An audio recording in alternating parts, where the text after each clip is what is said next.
Bil-telefon ngħidu kemm mal-buzz.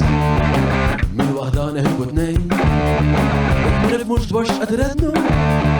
Nistaqsu kif u x'fatta u fejn. Il-Podcast tal-ġod! Il-Podcast tal-ġod!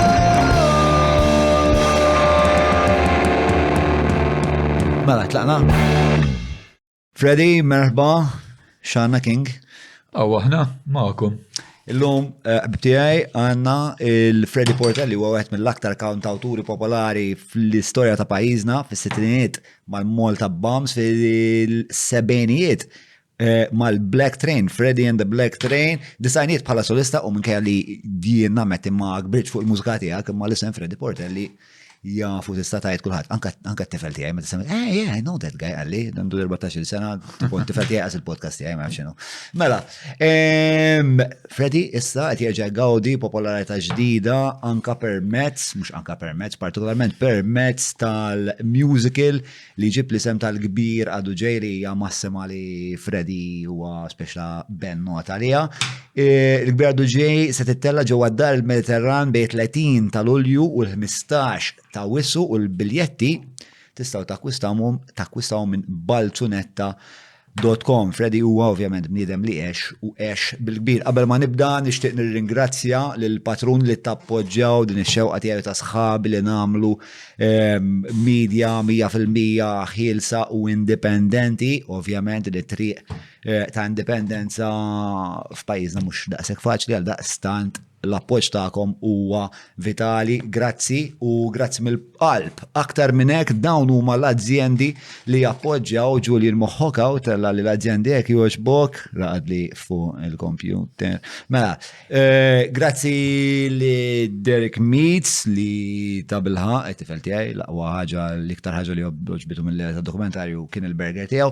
Stretta, grazzi l-Maple, Garmin, il-bibtana tal-Kutriko, PM Hobbies, kif ukoll li kebs. Int Blikebs ġejt fre? Fehi? Blikebs ġejt ġewalik? Għandekun ta' taxi ġit ma nafx x'inhu jena dan. Blikebs dik? Filippino għandekun. Filippino, bat parlata miegħu? Mill-ewwel hija. Fuq xi xattitum.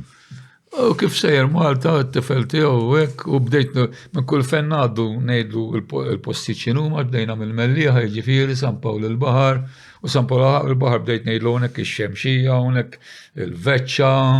Pjaċiru, għax San Pawl taf kemm twil is-sentiju. Tiġi San Pawl, mbagħad tiġi Burmurrata, ir-Reħana, barra li jiftaħlek l-Embu ġibba u l-Qawra u l-Wardija, għax issa San Pawl sar li żied popolatu. Huwa l-iktar aħħar popolat. Dejjem kombinalija li Birkirkari. Imma issa le.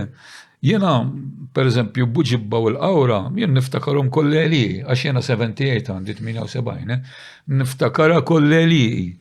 U jekk kont tħares minn fejn kont noqgħod jien kien hemm tieqa, kont nara l-eli tal-qamħu jagħmel ir-riħ, kont naħsbu baħar.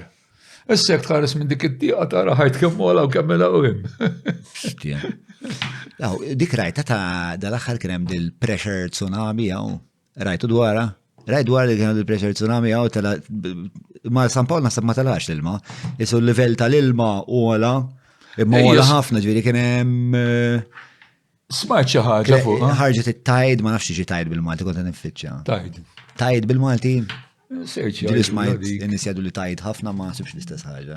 Bħal bulmatura għandi kun tal-baħar. Xedula? Għalija bulmatura tal-baħar. Burmatura, ġifieri. Bulmatura. Ġifieri timbaraw. Għalija bulmatura għajdula, minn iċċerta, ma hekk għaliex San Pawl niftakar anke meta kont żgħir kien hemm post konna nomu kien baxniek u daqqa jiġi hekk u daqqa jiġi hekk. Għandna miktub jew il-mili tal-baħar jew il-ftuħ tal-baħar jew marea ma tal-Taljana, mużumeċ biss jgħid. Ma naħseb is-sajjieda kien għajdula is-sajjieda mhux kulħadd kien juża ċertu kliem, istrina ma tisimgħux kullum kien. U hemmhekk San Pawl kienu sajjiedu, pereżempju ir-razza tiegħi kollha sajjiedux. Jien ħija l-kbir sajjied ġifier professional kienu. Qegħdin aħwantom. Aħna tlieta konna xi tnejn mietu. Jien iż-żgħir. Int kont iż-żgħir.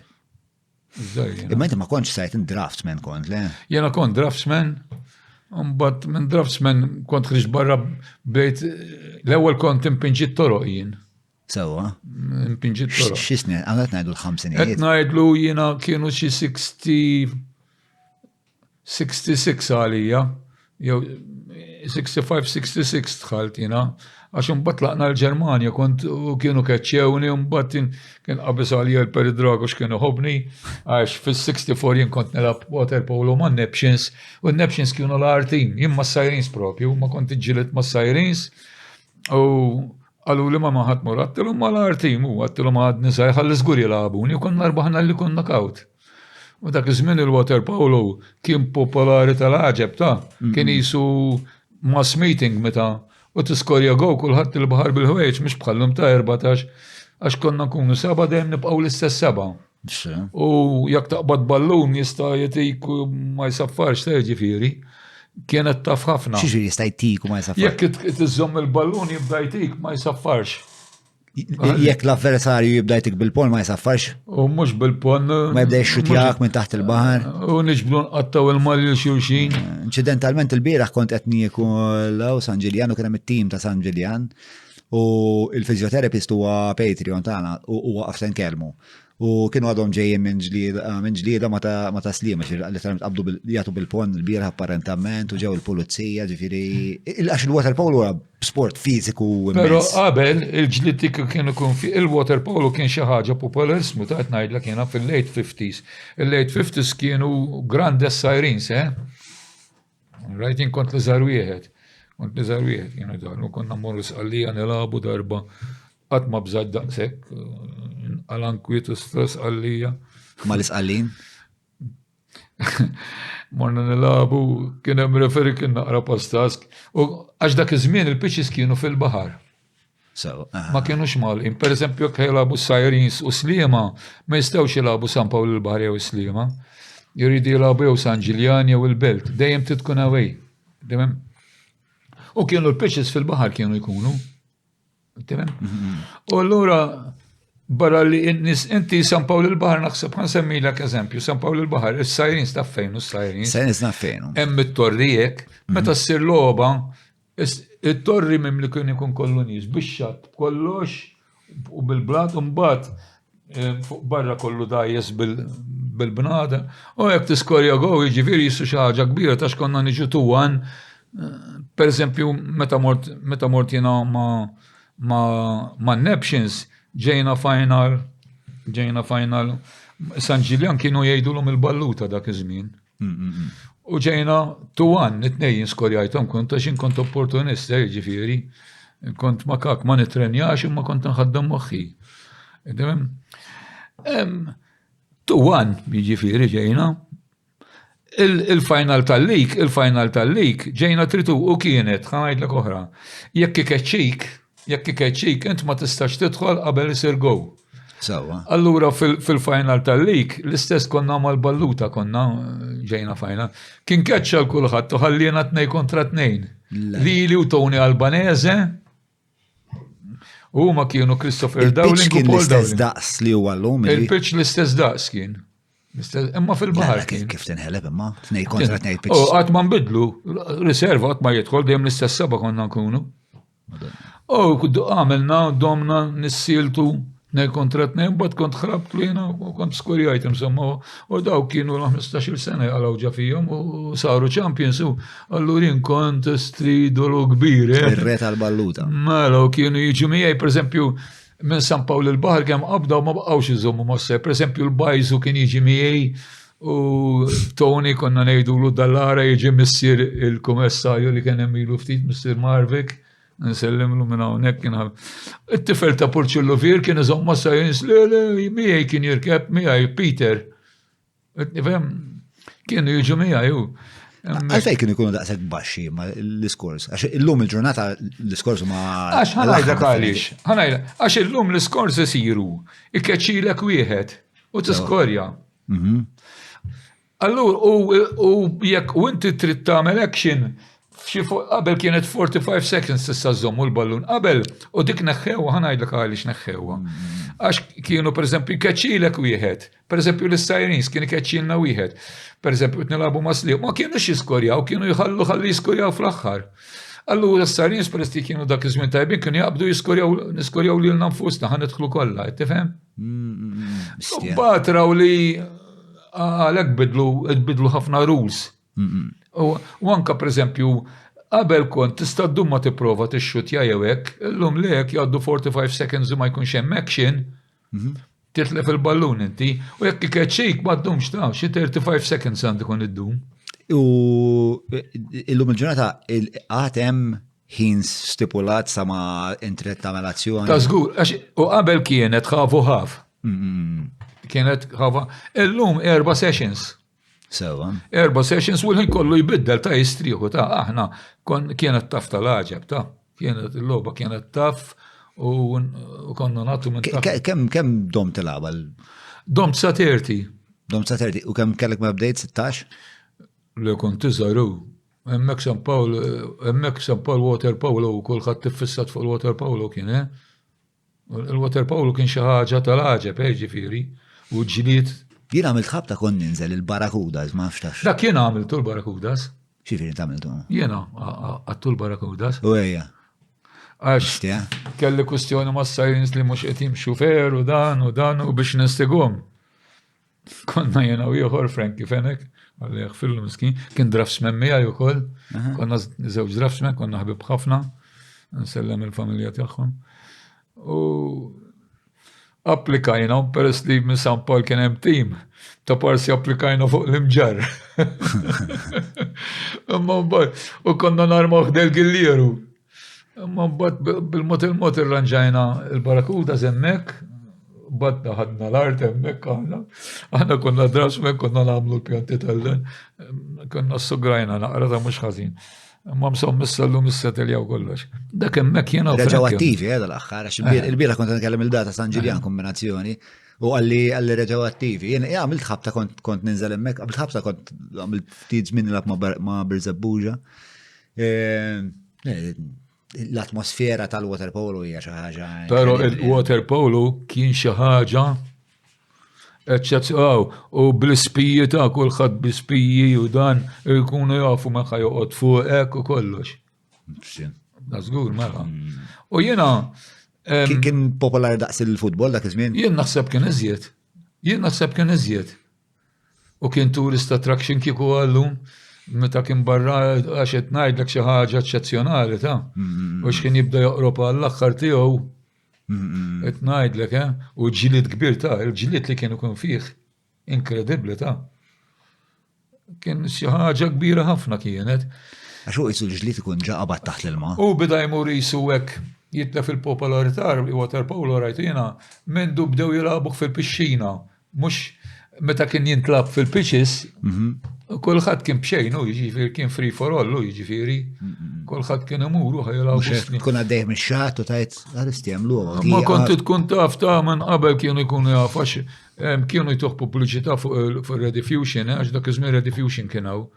Laqqas kien għadu beda t-television. Ma Malta ma morrux ħażin, naħseb fil-kuntest tal-bqija tal-esports l-oħrajn, naħseb morru tajjeb. Il-bira beda li ħafna mit-tim ta' San Ġiljan, per esempio, hemm min jilab Mela. Montenegro, kien hemm jilab fl-1 tal-Italja. Aw players tajbin ta' ħafna illum. U jien naħseb, ma nafx, jien naħseb għandhom tattika naħseb it-tieb minn tagħna naħseb jiena, mhux taf bħalma kien. Nimmaġna li bizmien u inti di bħal kull xjenza, dejjem qed ittejjeb u tirfina u tistudja. Naħseb jiena illum iżjed studios milli konna nistudjaw aħna. Kien taf ħafna kien taf ħafna għax pereżempju inti ħrab ballun. Kellna tattika jinħrab ballun, jew inti ħrab li ballun. Non miegħek. Allura ma għaddek inti dik id-daqqek u taf kif itbawżrek tax inti. Mbagħad pereżempju laqgħu il-ballun ħarbu trid tarġa' taħrab inti. U biex ibidlek ma kien, aħna ma konniex nibidlu, dejjem l-istess seba konna nkunu. U ħafu ħafna. Malfej kontu tibqgħu l-istess seba, biex strateġikament ma kienx tagħmel sens li serħek ftit. Hekk kienet imma u xi kultant jidħol xi wieħed, fl-aħħar hekk bida jidħlu xi wieħed nejn u mbagħad dejjem iżżid. Imbagħad meta għax issa ir-rules tbidlu għal kollox, ir-rule. U sar ħafna. Ma għadek fan tal- Ma għadniex għax nara fija ħafna sfafar u kollu fall laqqasta fil-men, ħajjedu kif imissu ma xulxin fawl laqqasta fil-men. Qabel fawl kont tkun taf ma ħajjeħdu l-fawl. U referis kemm il-darba marru l-bahar ta' Jien ħanajdlek kif mort mal-belt. Isma, ħanterropik nof sekonda, kemm infakkarkom li din aħna badna gazdawn. Mela, it-taħdida tiġi mxandra wkoll mal-Lavin Malta. Kompli Freddy. Seguna fuq Facebook, TikTok u Instagram, skużani. Fidejk. Mela jiena kont mort one Neptions fis-64. All right? U ħadna li kun knockout. Sewa. Mbagħad għax dak iż-żmien kien tista' jekk inti tapplika biex tieħu release qabel Ottubru kienu jtulek. U jiena kienu qaluli li ntulek meta trid. U għaddu Ottubru ma ħadtux. U jien kelli kuġin tiegħi kien jalab ma' Sirens John Muscat. John Muscat kien msemmi wkoll. U ġenninni, u ommu kienet toqgħod tgħidel għall-ommi joqogħdu jilagħbu kontra xulxin kuġini u ġew għalli fretu ferma magħna u jiena ma tlabtux ir-release. It-tifem ma tlabtux il-release, u mbagħad wara Ottubru tlabtulhom u ma rridux jitilquni ju. U għamilt sena hekk magħhom, u mbagħad rġajt mort ma' Sirens fis-67 u rbaħna lik ukoll. Jien irbaħt ħafna liks ta' ħafna. Di xaġa li l-lum qed titgħallem speċ ta' dwarek. Hija xaġa magħrufa ħafna dwar. Biex minni skola li ġew kien hawn xatt li kien jaf li inti, inti segwaċ ta' Freddy. Il-bqija. Kont taf li nilab il-water polo jien?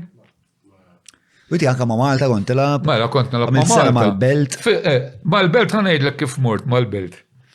Mela kellna coach id-debu jgħidulu. Id-debu? Id-debu. Id-debu għalfej? Joseph Muscat kien hekk jiġifieri. U jien kont għad niżejl u ħafna prejs kienu spiċċaw u jien kont naħseb l-uniku wieħed li għadni opportunist u niskorja u jien kont naqra. Di tal-opportunist, isma' li tal-opportunist, xiġifieri kif tħaddem moħħok biex għax kienet l-istrateġija tiegħek? Jien l-istrateġija tiegħek kont ħanajdlek. Peress ma kontx inħobb nitrenja, kont nipprova naħli mill-inqas enerġija, jien kelli enerġija kbira. Ma nejja qatt kont. Però sorta kont insalva. U dak li jkun kont nżommu kalmek. Sama fl-axħar nġibu jalli għana ruħu, kif ikolli ċans naħrablu bummu jien kelli grip qawwija ħafna grip, jiġifieri, u xut, u niġri, kont għadni sa terti kont noħroġ għal-ballon ħadd ma kien joħdu li għadni. Fl-swim up qed ngħidu hawn? Swim up. Allura kelli dawk l-affarijiet, meta kelli 20 kont inħossni nqatek mill-ilma, kont inħossa dik. Jien għandi ħafna nervetura f'idejja u f'saqajja. Għandi ħafna nervituri ġifieri. Għandi ħafna, jien meta kont il-Ġermanja għamlenna test, rrid jagħmel li karta biex ma niġġielitx, għalli għana ma tiġi, issa jien idejja l-qaqa, għalli idejk perikolużi inti. U jien pereżempju kont żgħir, u kien ikolli barri jekk fuq, kont naqbdu jitfejt, u kont noħodielu xorta. Għax ġlieda kienet, dejjem ġlieda kienet. Pereżempju ġieli kien ikolli xi wieħed kbir fuq iġibni fil-ħowli jgħidu, l-ħowli ġifieri. Hemm il-lasti, iġibni hawnhekk lili, ħalli jiskolja minn fuqi. Ikun kbira xi jarani żgħir u kont indawwar idejjek u kif naqbod subajjek norbtu kont. U ntellaw fuqi kont makak. U neqilbu u l-fawls niffawl jaħjien u naħodhom jien kont. Ġifieri kif toħodhom inti? Pereżempju jiena qed niddefendih il-dan u kon kbir u ninżel fl-ilma. Fre, isma' minkejja li għandek leħen ġifieri l-unika bniedem li ma jitkellemx fuq il-mikrofon u x-xorta fucking taqbdu. Jiena għandi leħen ta' baqra. Sabala, men. Imma kemm jista' jkun l-iktar biex il-livell ikun dejjem l-istess, imma Madonna għandek timbru ġifieri. U kemm qawwi. Għandek il-mid-range kolonna. Mela, kompli bil-għanetu. Per eżempju, niġi fuq plejer kbir taf jiena, allura jgħid mela ħan jieħdu fil-ħowl, ħan iskolja minn fuq żgħir. U jien kont ninżel. Naqbad idejja twal jien u naqbad subajja kux kif naqbdu norbtu hekk u neqilbu fuqi u r-referija tifgħu lili. Għax jasbu qed jirkeb lilek. Għax qed jirkeb lili. Ġifieri t-tattika tiegħek kienet li tul il-logħba taħsbu ġallu jaħseb li m'intix teddida. Hekk. U mbagħad fil-ħin propizju. Jiena kelli hija kien plejer tajjeb ħafna ta' qabli u ma komplix għax daħal pulizija ta' 18 u dak iż-żmien ta' 18 ma jħallukx tilab u kien jgħallimna ħafna affarijiet. Il-pulizija ma jħallukx tilab? Ma kienux jħalluk tilab. U daħal ta' 18 kien tajjeb tal-ħaġeb tajjeb ġifieri u kien pravu għall-logħba u kien jurini tricks. Għax ġieli pereżempju kien għallimni waħda jagħmel li qabdu mill-malja minn dinna hekk ara. Jew inkella kif jagħmel idejk hekk, u jkun hekk. Per eżempju jagħmel idej hekk. Naqbadlu idej hekk jena, bdin u bdin nista' jew nagħti backshot u jekk ma niġix tajjeb għal backshot inta l-aħħielu fuq hawnhekk u jew hekk eċċieħ jew jagħtifaw. Kien hemm ħafna hekk ma kakkarija tifhem fih. Ġifieri apparti kellek is-saħħa li kienet importanti. Saħħa kelli saħħa. Imma wkoll li tkun naqra trid tkun ma volpi. Jiena peress ma kontx nitrenja allura għax kont niddejjaq nitrenja jien. Għax tiddejjaq dbati frenti? Għax kont laid back ħafna, kont għala bibu jiġu għalija laqqas malja ma nieħu. Din tema li tipprevali naqra mhux ħażin fajtek ġifier mill-istejjer li smajt. Biex anka ġili tinsa li kellek kollok xi importanti. Fil-fatt il-ġimgħa l-oħra kellek tiġi unsejt inti, qed niftakar. U llum kan ermijak, x'kien rajt il-messaġġ ta' kont għadni ġej. Għattara, għatmela l-lum din. Għatmela, emnalla ġejt naqra qabel. U l-lum kont il-belt inti. Ejja, fentaf. Eċ il-mara tiegħi kienet qiegħda l-belt u jiena fil-għodwa għattalalt li l-lejla minna, għattalalt Freddy Portelli. Għat li qastemmen, għat li għawek qiegħda faċċata. Ħadet l-ek ritratta biex ngħidlek. Jien kull fejn imur kulħadd ikun jaf. Naqa diffiċli tistaħba inti. Mela, il-water polo kienet l-aħħar biex għas-suġġett li ħsib li ħanetkellem dwar ma' Freddy Portelli. Absolutament, ma' importax. Kont nħobbu, aħna konna. Allura taf il-dawk kont tafhom hawn il-Norbert u l-Smiley. Norbert, ma dawk mhux jiena għamilthom il-Norbert kien Smiley, il-Papus. U Smiley. Mela. Kon għadu baza, jinkon zara u l-Metox. Il-ġow ċafaj, il-Matox, il-ġow ċafaj tafu. Il-ċafaj, il-dot. Tafu il-dot.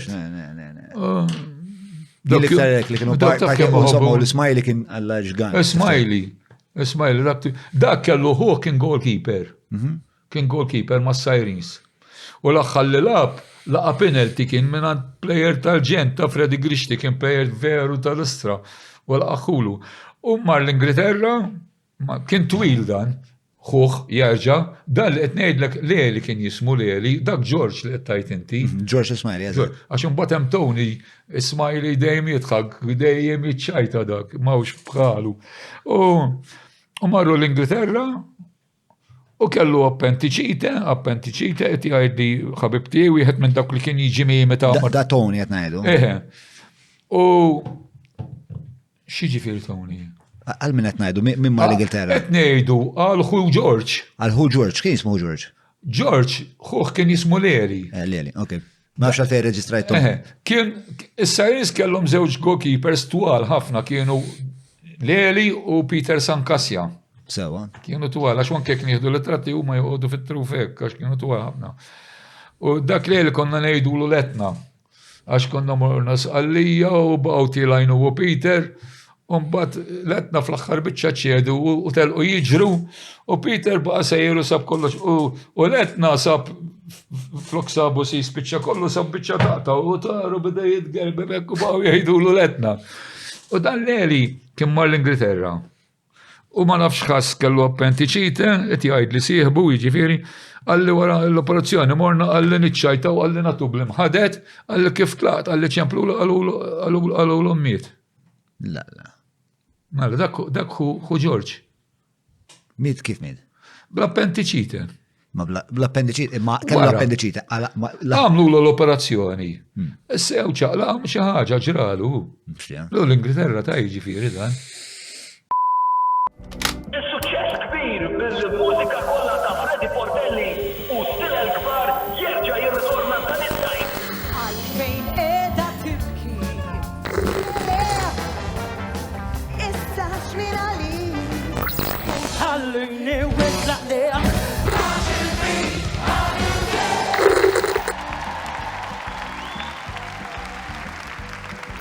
Miġier, reġa' ġej u ħajġib il-nismijaw.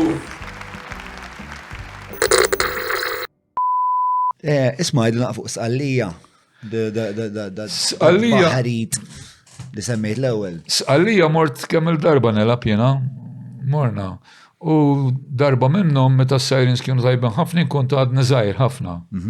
U s-sirens kienu kollha taf guys. Kienu kollha taf guys.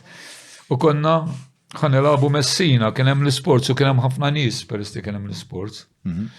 U dawn kollha ċajt kienu u s-sirens, għal wissa taf x'nagħmlu, għal wissa joħroġ Freddy u sejjerek biex jgħidu ra kemm huma żgħar. Għall-impat noħorġu aħna. Jena ħriġtu sejr naqbes. U f'daqqa waħda nara sabastra kemm wara u jirġini kien hemm wieħed il-ġelma qalli jidħol hemm jalla kemm huma kbar Marija madaffida. Però konna tajnihom logħba number 1. U r-referi kien fuq Vrajgatina. Fuq Fregatina. Fuq Vrajgatina kien. U pastas ma tażi. U tant kien pastas bdew iżommu magħna in-nies. L-udjenza Taljana bdiet iżomm magħna. Żejjed beda jagħmel u s-sajnis kien hemm erba' kienu malajriet il-fuwa ta' u wieħed minnhom jiġi d-debu. Id-debu jiġi. Ħuh kien il-coach kien jarġa' kien it-tifel tiegħu Fater David Muscat, dak li kellu nar kontroversja. Il-coach Giannino kien. Imma id-debu ħuh kien jiġifieri. U dan ħareġ David ukoll big boy fil-verità. U George li jiġifieri hu Giannino hu d-debu. Jiġifieri jiġi tsiju ta' Father David. Bat il-ballunu taħxu ġarasu l-referi u daru kontrina n-nies. U kien hemm xi wieħed minn tagħna. U dak iż-żmien għandek il-Prim Ministru tkun kien fanfani u kienet erja tiegħu għallhom fanfani kurnuta. U daru kontrina. U ma qatt ma bżajt daqshekk dikinhar. Il-pitch kien jisu tan-Neptune l-antik titlek minn tarax minn ġannis. Il-pulizija jisu ma ħalluha mastrina. Jien kont żejru. Kien hemm George Borch kellu xi b'saħħtu. Kemm kien hemm nies? Kien hemm għax kien hemm l-isports dak iż-żmien. Kien hemm xi tliela hekk jiġifieri. Xiġifieri, meta tmajt kien hemm l-sports. Kien hemm qabel il-ġurnata fejn kienet ġurnata qabel il-logħba kien hemm ħafna tliela tal-baħar u hekk, tifhem? Kien hemm ħafna nies u dan daru kontrina u xintlajna fil-coach, il-coach istrina kienu ħajqilbuha bina. Kien hemm xi winkom li weġġa. Le ma weġġajniex. Saq minn ġafijom hekk, dik nar bżajt jien awtila u kien hemm George Borch wara bdija milli jekk titkellem noqtlok għax peress ikun żejr jien. Għax nitkellem istrina għad minn ġafijom il-pulizija jisom iħalluhom jgħajruna. Messina fuq l-imnata ta' sqallija tiġi. In-naħa l-oħra. Punent? Għali jew. Punent Messina? Ejja, naħseb nord tiġi jew. Chris, Fuq nord tu. Tramuntana. Tramuntana. Tamiltna fuq dari tramuntana. Ta' fuq Brikoni? Dik silta tal-ġenna, x'isima dik, l-assedju żgħir. Mela. Allura għal dil-ħabtoqt li qed tagħmel water polo kont qed tagħmel mużika wkoll? Ta' żgur mbagħad kont taqgħet il-Malta Bams jien. Sewa, mela kemm kellek għax fis-sittinijiet inti kont ġabdejt bil-Malta Bams. Ta' żgur. Għax mbagħad kont taqgħet il-Malta Bams. Nibdew l-istorja mill-bidu, ħalli nispeċa intom ma' kuntest. Inti bdejt kien dat ċertu tip vera interessanti jgħidu l-Captain? Il-Captain kien ġenju. U jiena umma kiena l-abibu dan u missier kien dejjem ħobb il-mużika xejn missieri jekk kien ikun hemm opera jibda jfemila l-ommi u jitla' ġismu imma l-pop music u hekk kien idoq chitarra mandolina missieri. U kien xtrali chitarra. Għallissa għalli tgħallem il-chitarra. Għalli ħanibatek għand wieħed u dan batni għand wieħed jgħidulu l-Captain. Dan bniedem ġenju kien ta' imma kien għala bibu. Qatt ma ħadem darba daħal pulizija f'tad-dockyard. Taf kemm dam sal f'sinar qabad il-berutta għallhom la dam mhux tajjeb għalija. Allura kif kien jaqla lejxin hekk? Hekk, kien idoq xi tiġijiet u dan u kien chitarrist number u violinisti belħek kien violinist kbir. U dan missier kienet jini 3 ċelini jiena. 3 ċelini dak iż-żmien u kont immur. U dejjem jilgħab il-karti, noqgħod nistenni jilgħab il-karti. Għala biebu hekk kien lejt bekna. U jien kollox ħadd minn fuqu, Nattiv. U morċi 4 darbiet, imma Għal-kem dak jisnaħattu, mill-ewwel jisnaħattu. Kien jagħmel il-kors. U x'kien jagħmel teorija, prattika? Kollox kien jgħallimni. Mort xi 4 dar. Amba jien qatt bit-3 xelini jistra dak iż-żmien. 3 xelini t-tokis kien 7 soldi. 7 soldi jiġifieri. 7 soldi taf kemm? Ara xelin fih 12 sold. Xelin 5 cents, le? Xelin jiġi 5 cents. Eżatt. Issa 12 sold kif jitlu fil-5. Xelin. 1 shilling kien fih 12 pence. Okay. U t-tokis kien 7 soldi. Konna morru t-tokis 7 soldi, naħseb inti tiftakara, ux? 7 soldi. Il-gbar xelin u ġis soldi. Imma t-tfal 7 soldi. Umbat konna nixtru, fil-intermission konna nixtru Pepsi Cola 5 soldi u pakket chips, krips. U l-krips kienu kollu borza bruna tiftakar bil-melħ. Msamma. Allura, u kien jibqalek, kien jibqali xelin nofsoħra. U jien bit-3 xelin kont immur il-belt u kont nibda nara. Xalata, stja. Stjesni u nasis, stja u nitqazzes bit-3 xelini. U darba, missieri sab il-kapten, għallu kif sejjer it-tifel? Għallu t-tifel laqqas bis jiġilaw. Għallu ma ħajitallem, ta' għallu mill-li għanda, għallu naħseb ħajitallem. U l-missieri ma konx nikdiblu Ma kont qed tikdiblu hawnhekk xettaj. Ma le l-missieri meta ġib saqsina ma kdibtlux. Ma kont tgħidlu li sejjer għall-lezzjoni kont tiskarta. Kleċċelini ma kont ngħidlu xejn, jenu. Ma kontx tikdeb teknikament. Indirettament. Kienet jom li umur. But għalli xed tagħmel bejn kleċċelini qed nduna missieri jiena. Xedlu.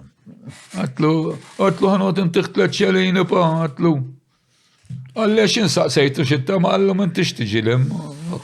U għatlu. Imma għallimt imbatek. U bdej imbat għattil-bams bdejt nurijom naqra li nafjena. Ġiri, kem kellek żmien? Meta kont morant il-captain, kont għalek zaħir? Kelli xi ħanalaq 13. Stija. Kont zaħir ħafna. Ġiri, ta' 13 kont morant il-captain u kont ġab bdejt il-bams? Le, imbat il-bams bdejtom naħseb kelli naħseb jena jisu 18 meta bdejt nurijom xi ħaġa. Bdejt nurijom għax l-ewwel laqas kienu dawk il-bams kienu jiena żewġ perronijiet Paul u Mario. Tifhem?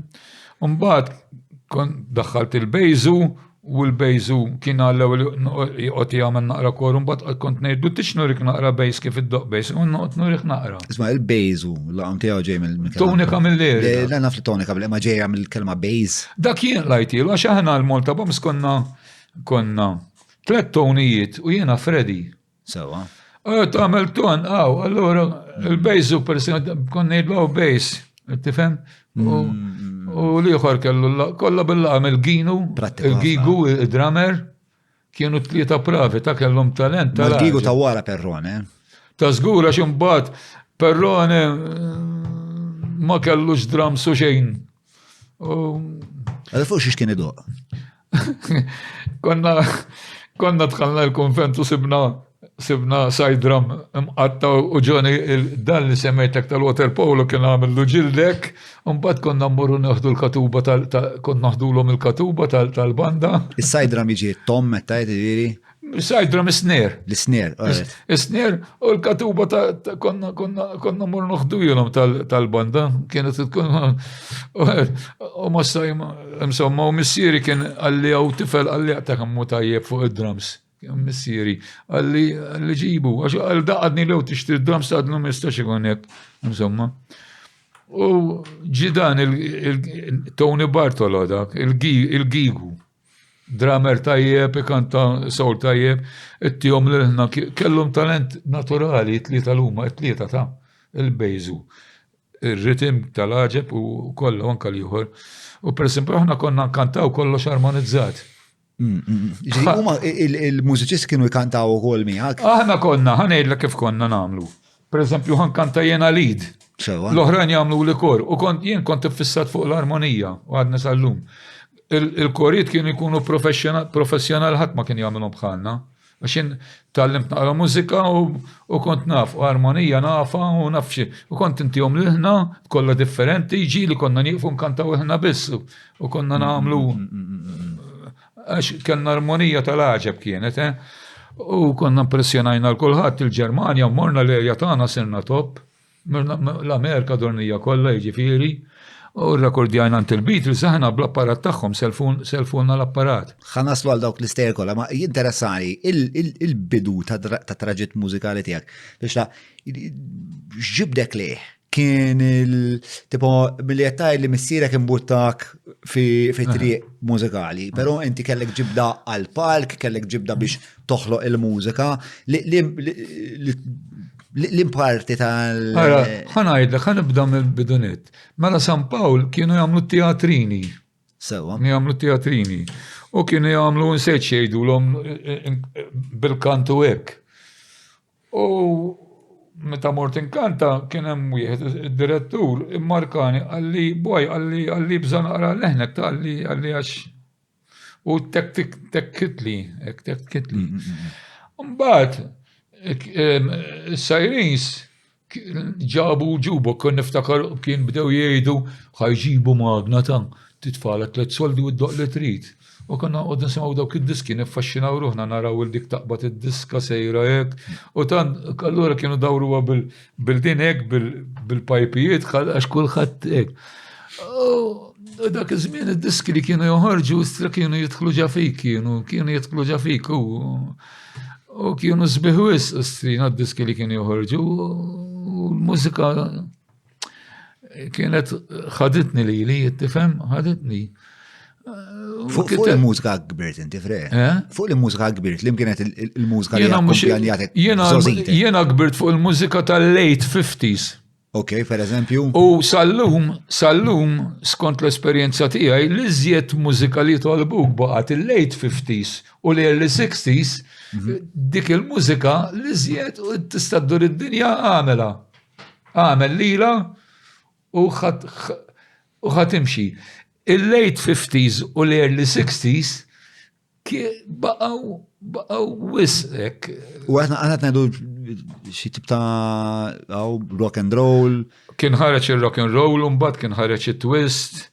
Kien hemm ħafna tifhem u dawk id-diski tista' tkantom illum u ħadd mur tajjeb żgur. Tista' tkun mhux Malta fejn trid. U għalik kienet naħseb biex revoluzzjonarja li jkollok aċċess għal-mużika daqshekk malar, biex ta' naħseb nisbħal missierek u għek biex ġib vinyl min jaf kemm id-dum u trid tfittxu, biex ta' li f'daqqa waħda saret daqshekk aċċessibbli l-mużika. Mela, u hemmhekk Sirens kien hemm wieħed iġib id-diski kif toħroġ barra l-Amerika kien iġibhom mill-ewwel. Kien iġibhom mill-ewwel, qabel ir-Rediffusion kien iġibhom. Kif kien jagħmilha? X'kien il-kuntatt? U dan kien sinjuruna number 1. Malti ma kien. U jiena ninsafna għax issemmeħ ħafna l-mara dan miskin mit ħanajdlek minnu dan. Darba ma kienx hemm serqu 2 li la rabtu u li la qatluh il-belt biex serquh. Kellu isem jien ninsistra dak ekspiċċa miskin. U kien importatur, kien iġib ġit u hekk tifhem għax missier il-mara tiegħi kien ħabib tiegħu kien imurjejn u kien jitieħu f'affarijiet l-għandi tal-perżu tkun naqram ta' hekk kien sinjur kbir. U kien kien iġib il-jukeboxes kif l-era tal-jukeboxes tifhem.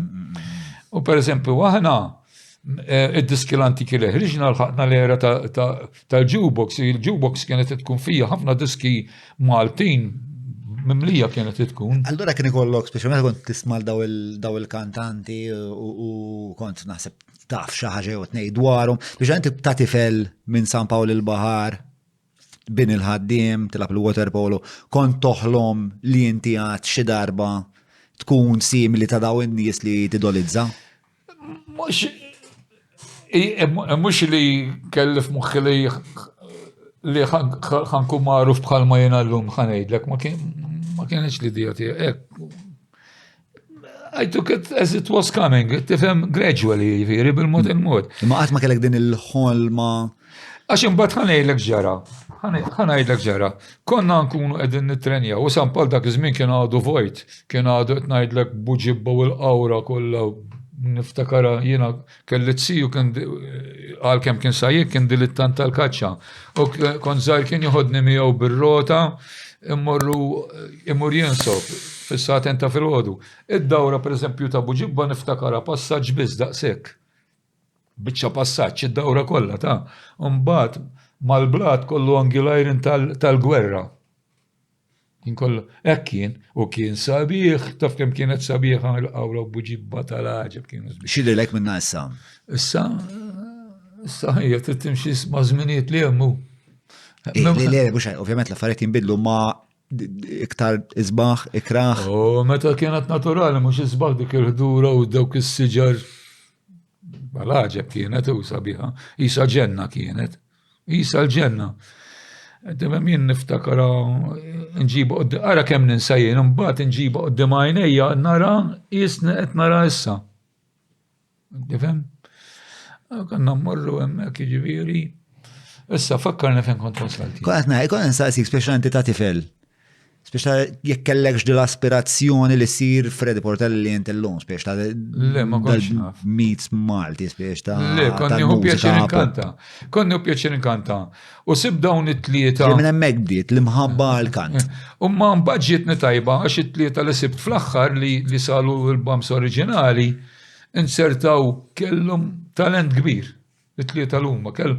U jien kont iffissat fuq l-armonija, kont intihom l-armonija. U xin kont nisma dawk l-ħnek, kont niffaxxina ruħi, kont nejkem qed nagħmlu huwa tajjeb u da.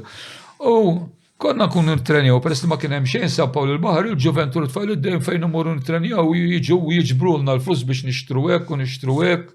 Morna xtrajna amplifier bil-dak qasbis ħallasnieh u mbagħad spiċċajna bil-avukat u ġabrulna xi ħaġa x'ma konna naħsbu xejn.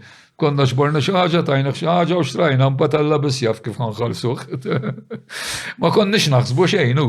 Ta' dak il-mument konna ngħixu u konna nkunu nitrenjaw. U mill-ewwel klik jajna u ndunajt jien qatt tistja tal-grupp ma taffi qatt għandna xi ħaġa. U kienu jiġu tnej konna naħsbuhom Ingliżi. Raġel u waħda bjondija kienet gustuża issa Petula Clark meta kienet żgħira. Petula Clark? Urina Petula Clark. Għadx ma smajt bija Petula Clark. Smajt bija, pero m'għandix immaġni tagħha f'moħħi. Downtown u daqs kemm għandha diski. Għandha diski li kitibhom Charlie Chaplin dik. Charlie Chaplin kien jikteb id-diski wkoll? Charlie Chaplin kiteb Smile il-kliem. U Charlie Chaplin huwa iddikjarat li żjed direttur pravu li qatt kien hawn jekk ma tafx. Direttur tal-films. Issa dak li ġifier kien kummedjant kbir Charlie Chaplin, Imma kien pravu mmess, u kien jagħmel affarijiet bis-sens dak kien naqra waħda jikkritika lil min ħaddem in-nies u darba minnhom u dieħel l-Amerika ma ħallehx jidħol. U oriġinarjament u Amerikan. Kien ħareġ film jismu Modern Times. Modern Times. Dak kien pravu tal-għaġeb. Kien jara ħafna affarijiet, kellu immaġinazzjoni fertili ħafna, kien jara ħafna affarijiet li dak iż-żmien nies ma kienux jifmu li qed jiġru u kien xielu jiproġettom fuq fl-aħħar ta' jiġifieri. Dak jgħidu producer ieħor li jgħidu pravu ftit inqas minnu wkoll kummedjant kien u kien ukoll mużikant pravu Kennedy. Madonna. Ara jien kien issa. Nsejt jismu f'daqqa waħda blokkjajt u kien popolari ta'. Insomma kien pravu ħafna wkoll. Kien u kien kummedjant ukoll. Mhux għal-Buster Keaton. Le. Danny Kaye. Salut il-Pepsi il-Cola. Smajta dik is-son. Salut dak kollox u kien pravu ieħor.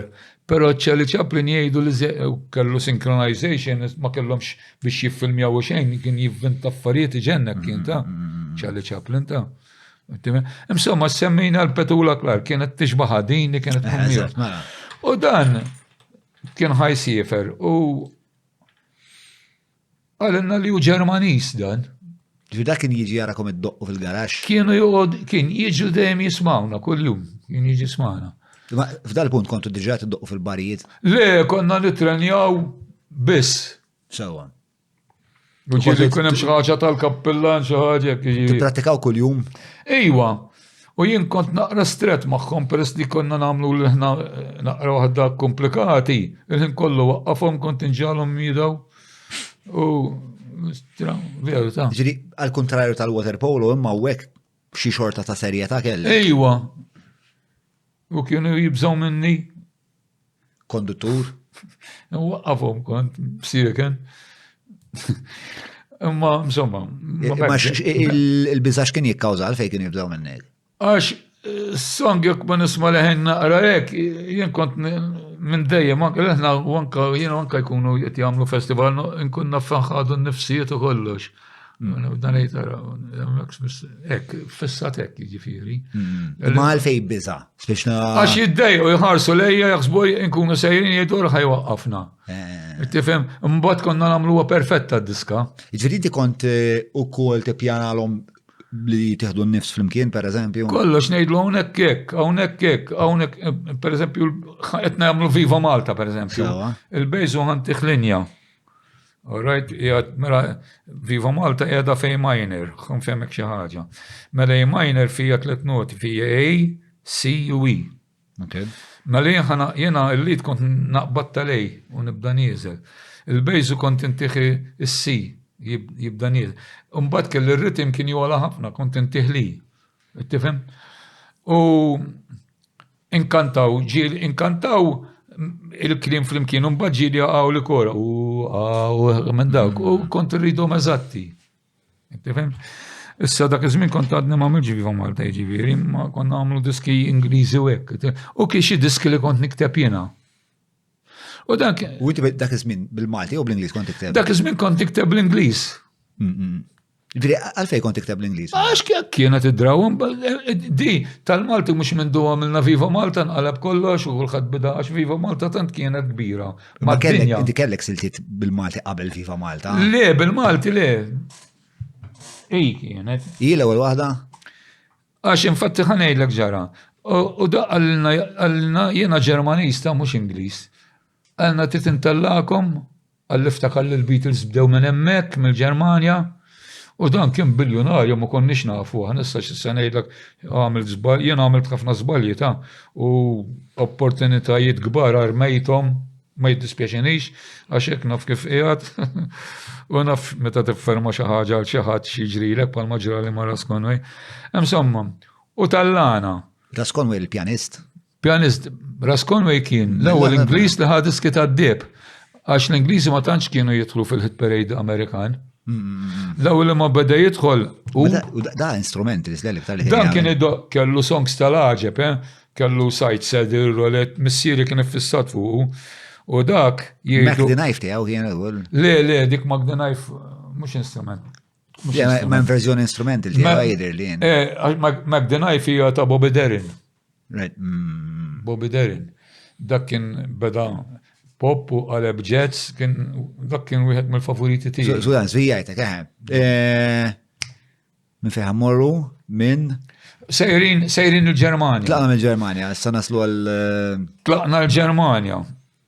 U kif wasalna laqgħuna fajlit bil-buk t-fjuri kena waħda għattela kemm meħel u ommok, għalt li dik mhux ommi. U ġi għalli Madonna għalli kxiftni, għalt l-għantax ma għatlix, għalli dik mhux il-mara tiegħi. U kxiftu. Kienet gawdi. U dan kien senjur kbir ta'.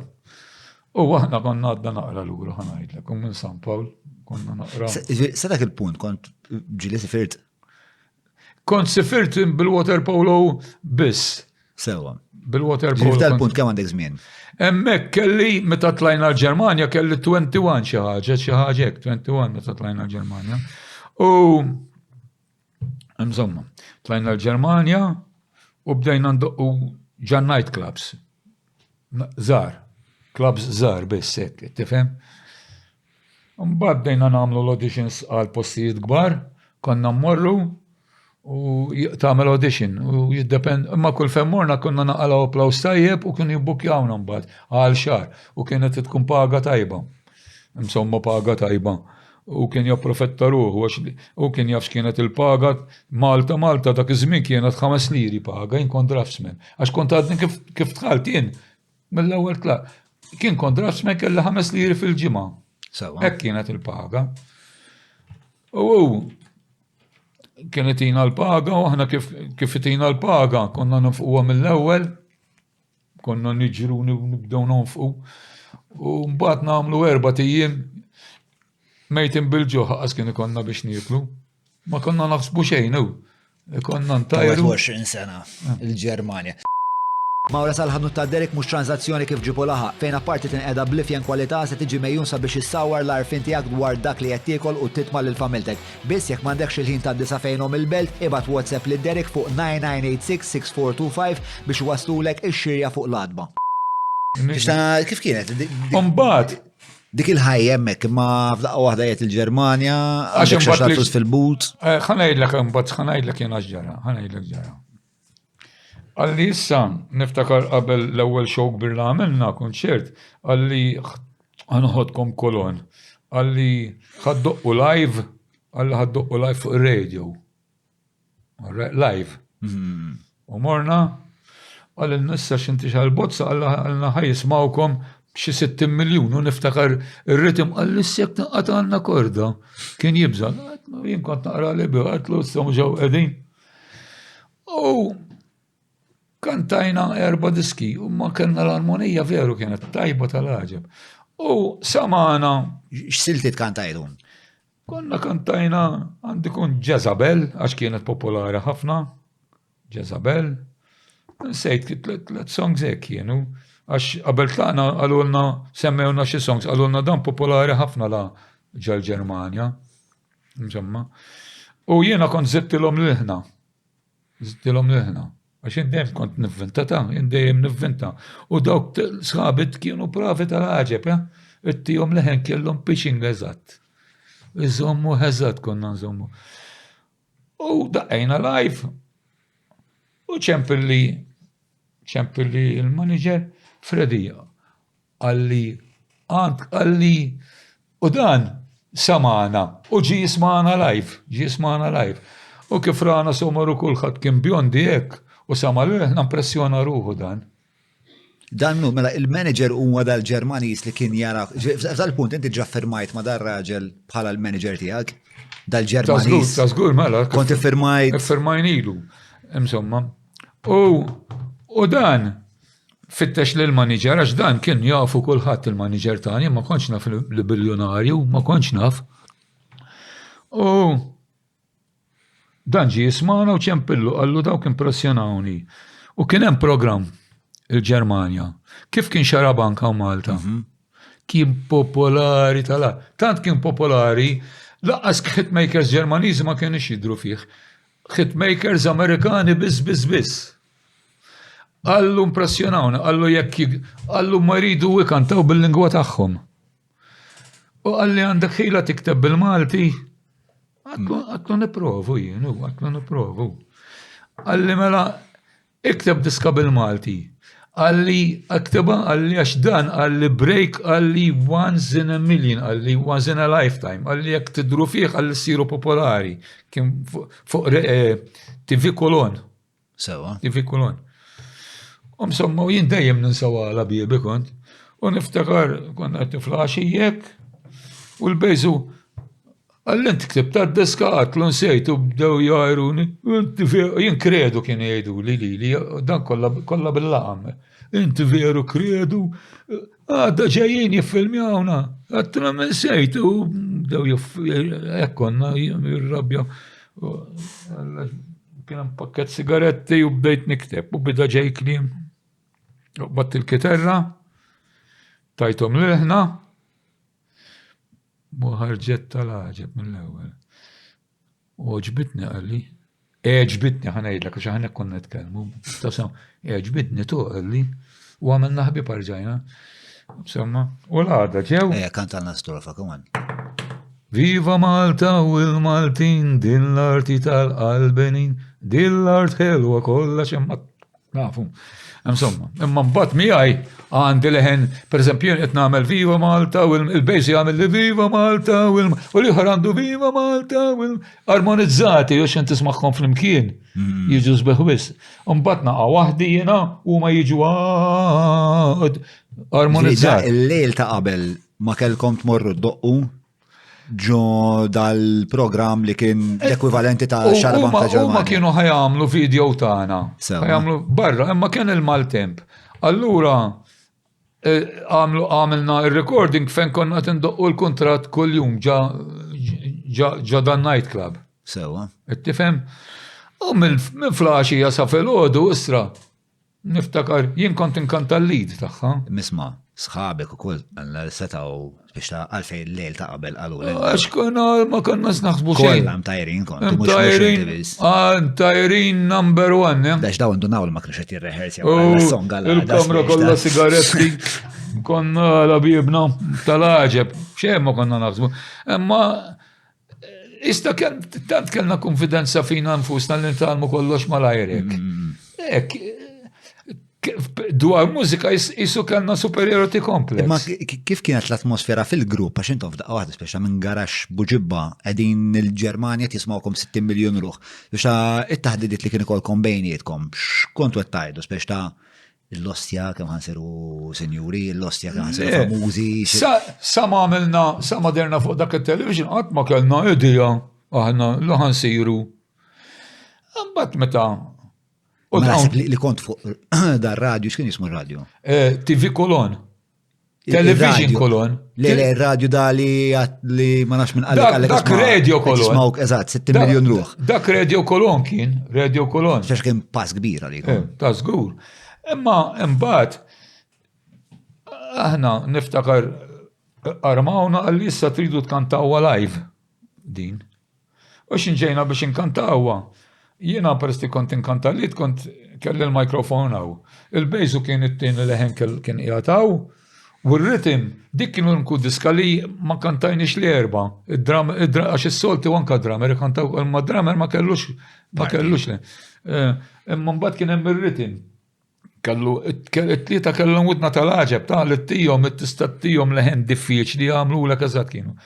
U jiena u l-bejzu, il-klim laqqas konna nafu laqqas għamilna karta, għax konna, u ximdit tiġi dill-art xelwa kollha xemx, bdejna nitfixklu d-niddu xewk, u ma stajniex nagħmluha, u dan f'daqqa waħda tal-għalu. Il-producer, il-manager, għalli Freddy, għalli mhux Malta, għalli kull minuta, għalli tara kemm hawn niesaw, għaġġew grupp kbir ta' kru kbir. Għalli mhux Malta, għalli kull għalli issa, għallhom break, kulu xi ħaġa u tant għamlu għalina li għamel nija mill-ewwel. Nkazzaw magħkom. Ir-rekord għajnija. Mbagħad bida l-filming. U dik tibda sempliċi di, Viva Malta, tibda n-noti kolpi A minor G F E. Clean u li l-dramagram jagħmel tat-tfal tibda dik hekk. Immaġina qabdu l-drummer. Għamlu ġatara ċekk. Dwar miegħu ġaboh kull ma tara, is-silhouette biss, is-silhouette tara tiegħu. U dan bida dil-biċċa. Rolling jagħmlu u jibda jaqta rolling x'imma nafx. U aħna bdejna nitku bih u dan kien jerġa' u dak sarar għan xraba. U tal-għalu x'inara nitku, x'in jerġa' jgħidu tejk oħra, aħna nitku dak joffendina, u joffendina, dak ma jifmux. Nejdlek xi 30 darba ta' dil-biċċa ta' taf kemm qabat għall-issanti, u li l-istess għamil l-ewwel biċċa u nafx kemm il-darba għamilnija. U dik kellha strof oħra. Imma l-programm tant kien high-rated li xi minuti u nofs biss kellu. Tant kemm kien high-rated, għatanna strofa dik. Insomma, u għamilnija. U qabilna, għax dak kienu kun hemm guest kull ġimgħa. Il-guest ta' qabilna kienu Sonny and Cher. Flaqwa tagħhom. Għax Amerikani biss ta' aħna biss. ma konniex Amerikan. Ġili spiegawkom għal-fejn xtaqkom tkantaw bil- Għax hu ġirana. U rina aħna kien tlajna, kien spiċċa s-sajf konna somor. Fejn konna kunu aħna kollha bjondi kultant tara xi ras lemmulaw sewda. U sama dawk leħna impressjona ruħu. Leħna impressjona. Għax kontu distinti ħafna minn dak Konna dik kienu differenti. normali għalihom. U n-nis istra mill-ewwel ħabbewna jisom, mill-ewwel jisom ħabbewna mill-ewwel. Impressjona ruħu, u tagħna dak il-break. U niftakar issa kif derna, kont qiegħed il-lukanda u ġie xieħ. Xieħ, qabadni bida jiġri fuq il-televizjon, wasalt spiċċa u bida jagħmel li xen sabiħa. Jien naħseb l wieħed qatt ma rajtu dal-film. U ċempil l-maġi, Fredi għalli ċemplu li TV Kolon, għallu qatt ma kellna feedback dil-kwalità.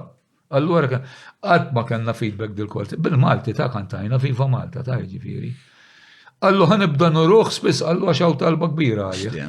Bdew juruħ mal-Ġermanja kollha, u bdew juruħ mal-Ewropa. U Viva Malta, kif ħriġnija, bomba, konna niftakar kull nar taħat, kont noqogħdu fit-stazzjoni kulħadd tidoqqa din. U X'kont qed taħseb fuqek innifsek għal dik il-ħabta fis-sens mbagħad beda dan. li ħareġ minn Malta minn imkienu f'daqqa waħda leħna mal-Ewropa kollha. Mbagħad daħanejlek x'għamel, dan kien clever tal-aġeb ta' Dal-Ġermaniż. Ġermaniż. X'kien jismu dal-Ġermaniż? Otto Alf, Herr Otto Alf. Otto? Otto O-W-T-O, Alf. Ejjel. Dan kien biljonar, ma konx naf jien li biljonarju, fell-istrina konna nafu b'dal biljuni aħna. Issa ngħidlek x'għamel tin. Insomma, dan kien ħaxxej tal-ħaġeb. Fil-weekend kien jikri xi 4 postijiet bil-bot minn xulxin.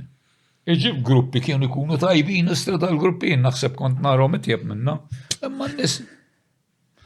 U kien jagħmel imbagħad. Tabella kbira, tabell dwal, u bil-ġil kien ngħidlu xemm miktub, kien jagħmel għax imbagħad għal issa intom, għax aħna Bams kien jisimna biex nitnejku għamilnija Bams, għax għadna x'isimna, għadna aħna mhux Bams ma nagħmlu xejn. Għal issa ma nagħmlu huwa Malta Bams, għal hawnhekk ħadd fisser sparatura Maltija. Infatti qabel tlaqna ħadna l-imdina u ħadilna tratt fuq dawk il-kanuni, idin wara m'hemmx dak il-kanunek, ħadilna tratt. Tal-katedrala. U bidi joħroġ li tratti tagħna. U kien iġib The Boys from the Land of Sun, Malta. Kollha dwar. Imbagħad ismiet ta' il-gruppi l-oħrajn bil-kemm jidher.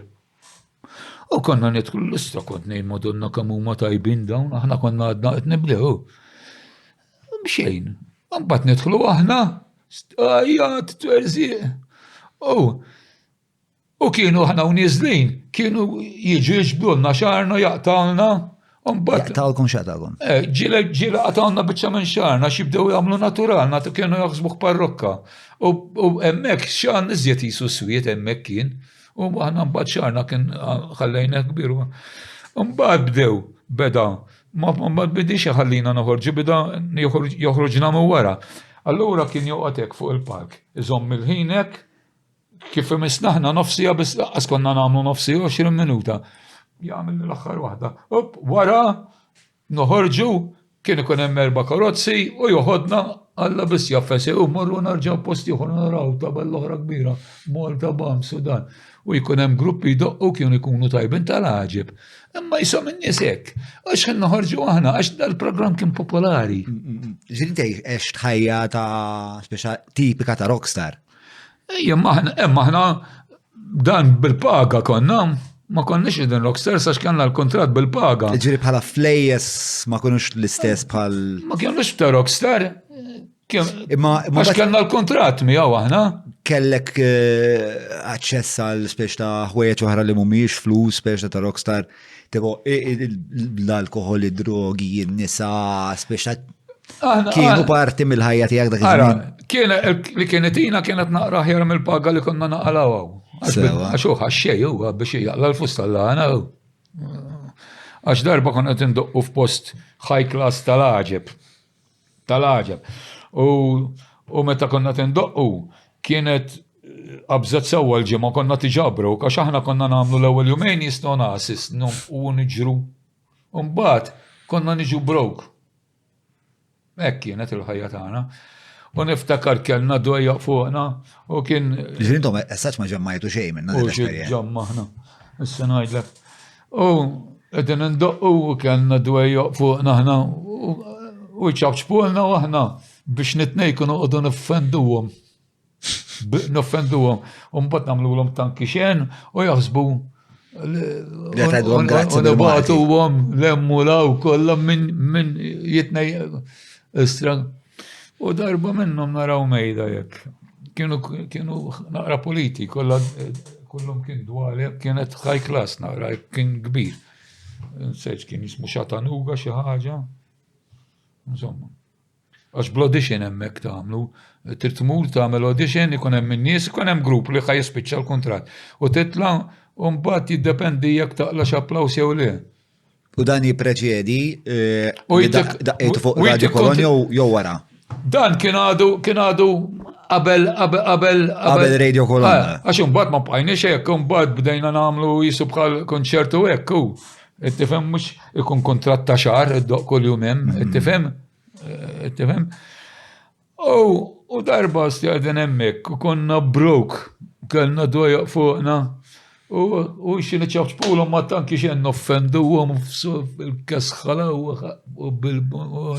tanki xejn mbagħad nagħmluhom.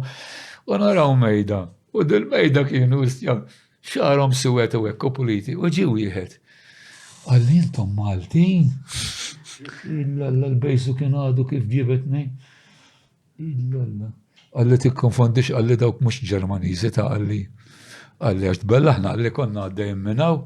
Għalli u l-ewwel naraw li tratti jekk għalli mbaddejna nisimgħu l-klim bil-Malti. Għadna hawnhekk xaw. Insomma. Di waħda miċ-ċuċati li għamilna. Insomma. U mbagħad fil-għodu kien iġibilna mazz it-tratti daqshekk għalli tridu toqgħodu tiffirmaw kollu niffirmaw taf kif konna niffirmaw taħżiżek. Issa dawk il-firm kollha u kien iġibuna ħafna fuq il-gazzetti. Il-Malta konna għamilni l-isem kbir. U dejjem The Boys from the Land of Sun. U darba ġie. Dan.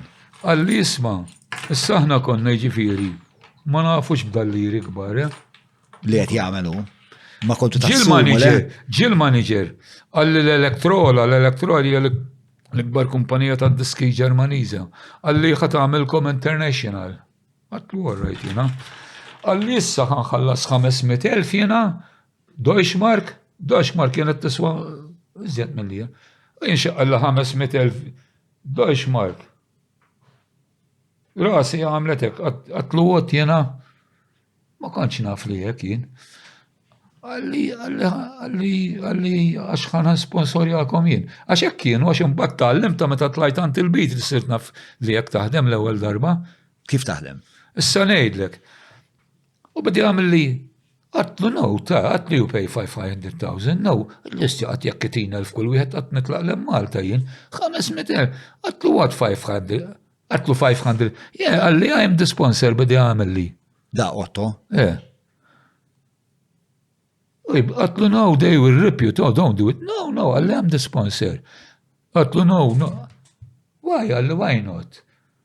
Għatlu they will rip you, 500,000, għattissat, għattek netolbuħam għal 1,000 kull wieħed jien, għallan kumma senjuri. Ġiltelek bdej tajlu li, biex tajlu isma. Zom il-9 miljoni, ma li li dini 1,000. Le, jien għat majtejjom xieħalli kollu biex jattilin, jien fejn konna nafu bil-biljoni dak aħna minn San Pawl il-Bahar. Remmerba titfall. Bidi għamil li matarja, xjurarja, għatlu li għatlu no, don't do it, għatlu I don't want you to do it, jien. Imma fil-sens, għalfej kont titlaq lej Malta, ma bdejċ, ma fimx li jumbat. U jiex importani, aħna.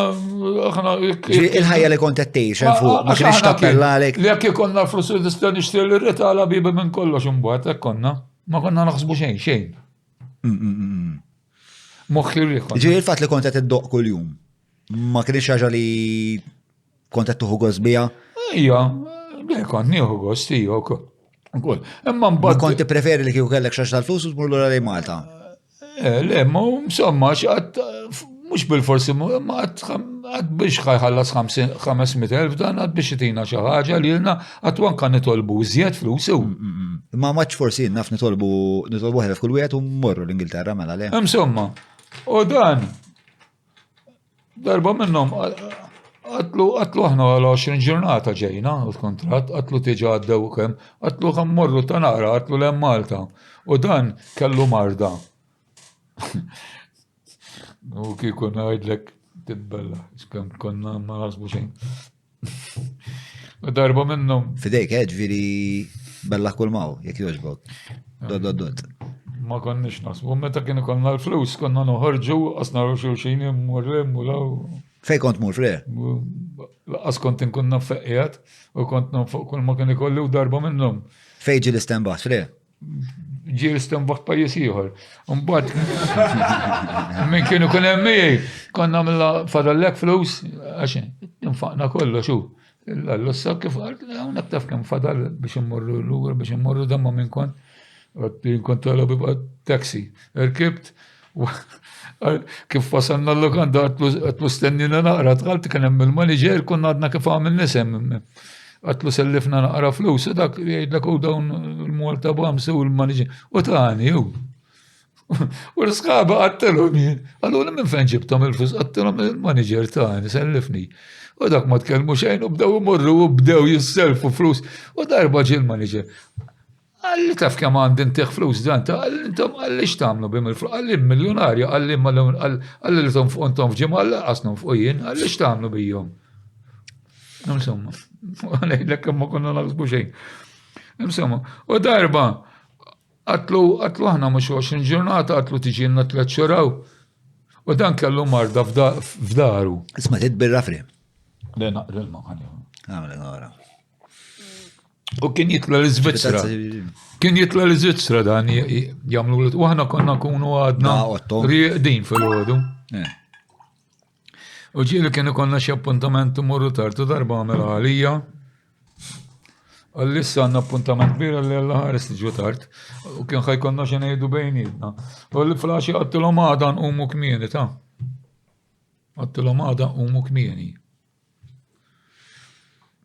U għax għamela għalija għalli hawnhekk għalli il-ħin għalli puntwali mhux bħal Malta għalli jiena għalli x-xedul tiegħi u kien senjur kbir ta' dan għax niftakar kellu uffiċċju kien kbir kien kollu tfajliet. Kif bdejna ikunu jridu jagħmlu lek biex iġib permessi biex taħdemu hekk jibgħatu għalina u trid ittihom l-informazzjoni u aħna. U il-negozju tiegħu propjament x'kien? Kien Rising Bureau. Kien? Rising Bureau. X'ġifieri? Aw tal-vjaġġar u hekk. Ok. Aġenzija tal-vjaġġar. Ma kbira kienet ta' kien ġifier qed ngħidlek uffiċċju mornu tfajlit kif hawn. U l-ewwel ma bata għalija ħa ngħidlek kemm konna lura tagħna ta'. U bdiet. Għalt li meta t-twilit, għattila. Għalt li ommu komissierek, għattila, ma nafx. Għalt li xinu, bdew. Għat wildu ommu komissierek? Għalt u bdiet tajtilu, kolla jitku. Għatta da għet jitku, għax ma nafx meta twilda t-ommije, għambat evventa data, għattila għanejdilak, għattila data. Għambat, għajtet l-drummer, mill-imġar kien l-izzjat u jħet ostja salvaġ. U dawk jena u xiereċ kolla jitku. Għalli dan biex jitku, kredu. Għatlu għax ma għanx naf meta twilda tommi. Għalli xinu għalli laqas id-data tiħi ma naf. La. U najdlek. Insomma. U meta għatlu nishtiq morru naqra għatlu l-Malta. U Malta bdew jirrapportu. Ma kontet tħoss n-nuqqas ta' Malta. Għatlu xtaqta għatlu marru morru naqra. Xkont qed timmissja? Ek xtaqt immur naqra hekk l-Malta hekk għax dejjem kull ġimgħa, dejjem drajna, 3 tim jisna miljonari u 3 tim stramejtin bil-ġoħ għax il-kuntratt baqa' jżommu sakemm għamilulna. Għatlu ħammurru naqra l-Malta u darba sibtu marit ħafna. Għax ma kienx.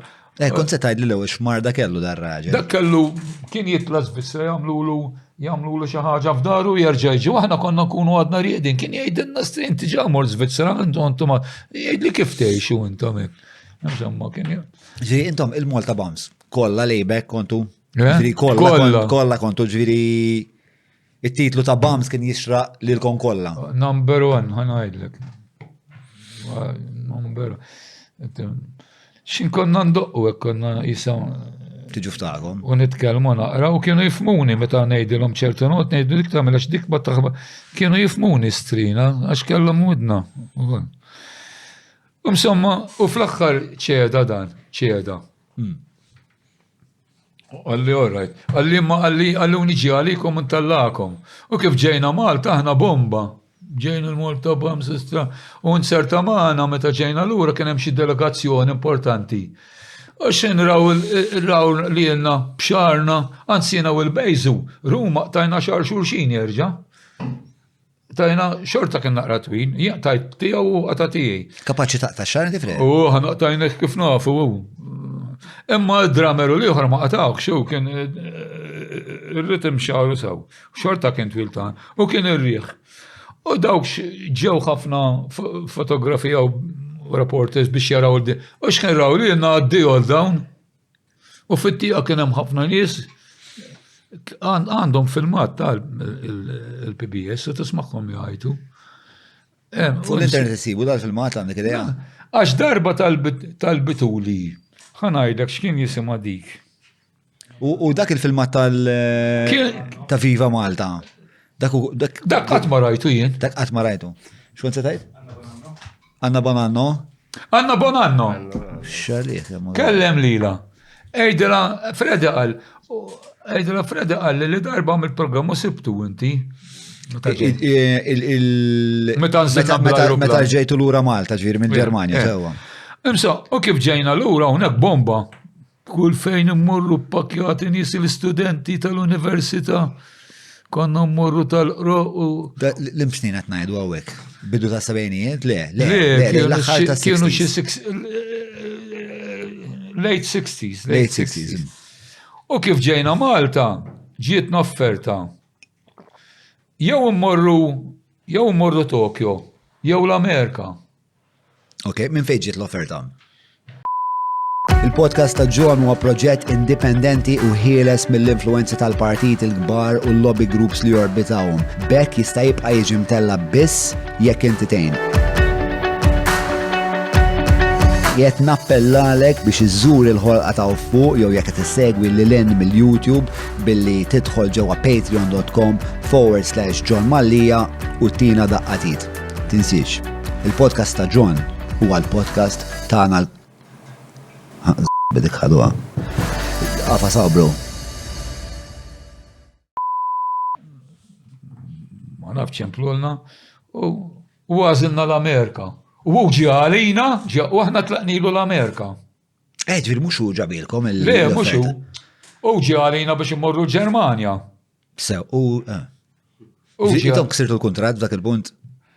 Ma meta ġejna ma kenniex imbagħad kontratt, jiġi ħajr biex jagħmluna kontratt. Saġġeddu l-kontratt. U mornilu l-Amerika ħna, l-Amerika dornija ħna, San Francisco, New York, Detroit, California. U l-Amerika min kien ingaġġakom imma? Kien ingaġġana, kien tallana il-Konslu Amerikan. Charles Vassallo bniedem tal-ġen kien, jien il-kulħadd, ġenninja konna, kien bniedem tal-ħaġeb kienu jien tal-Maltin ta' kien irranġa xi ħaġa biex wanka jagħti xi ħaġa ma nafx il-min u xi kien ħawad, imma kien bniedem tal-ġenn dan. U kien pravu tal-ħaġeb u jaf kif ħanejdlek x'għamel dak. Dak kien pravu tal-ħaġeb ċali.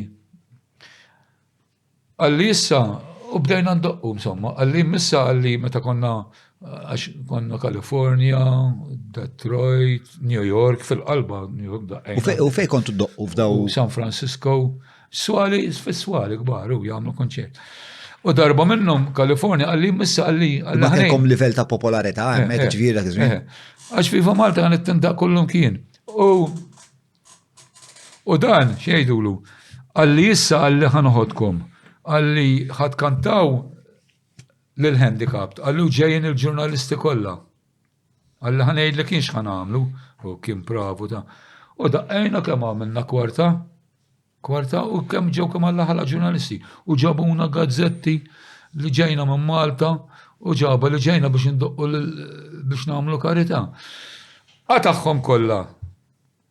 Għamilhom li fuljet għall-issa għax hemmhekk kellna 11 il-flight aħna għax kien jiġi l-container, ajruplani kbar u 11 il-flight kellna Il-container fiex daħal?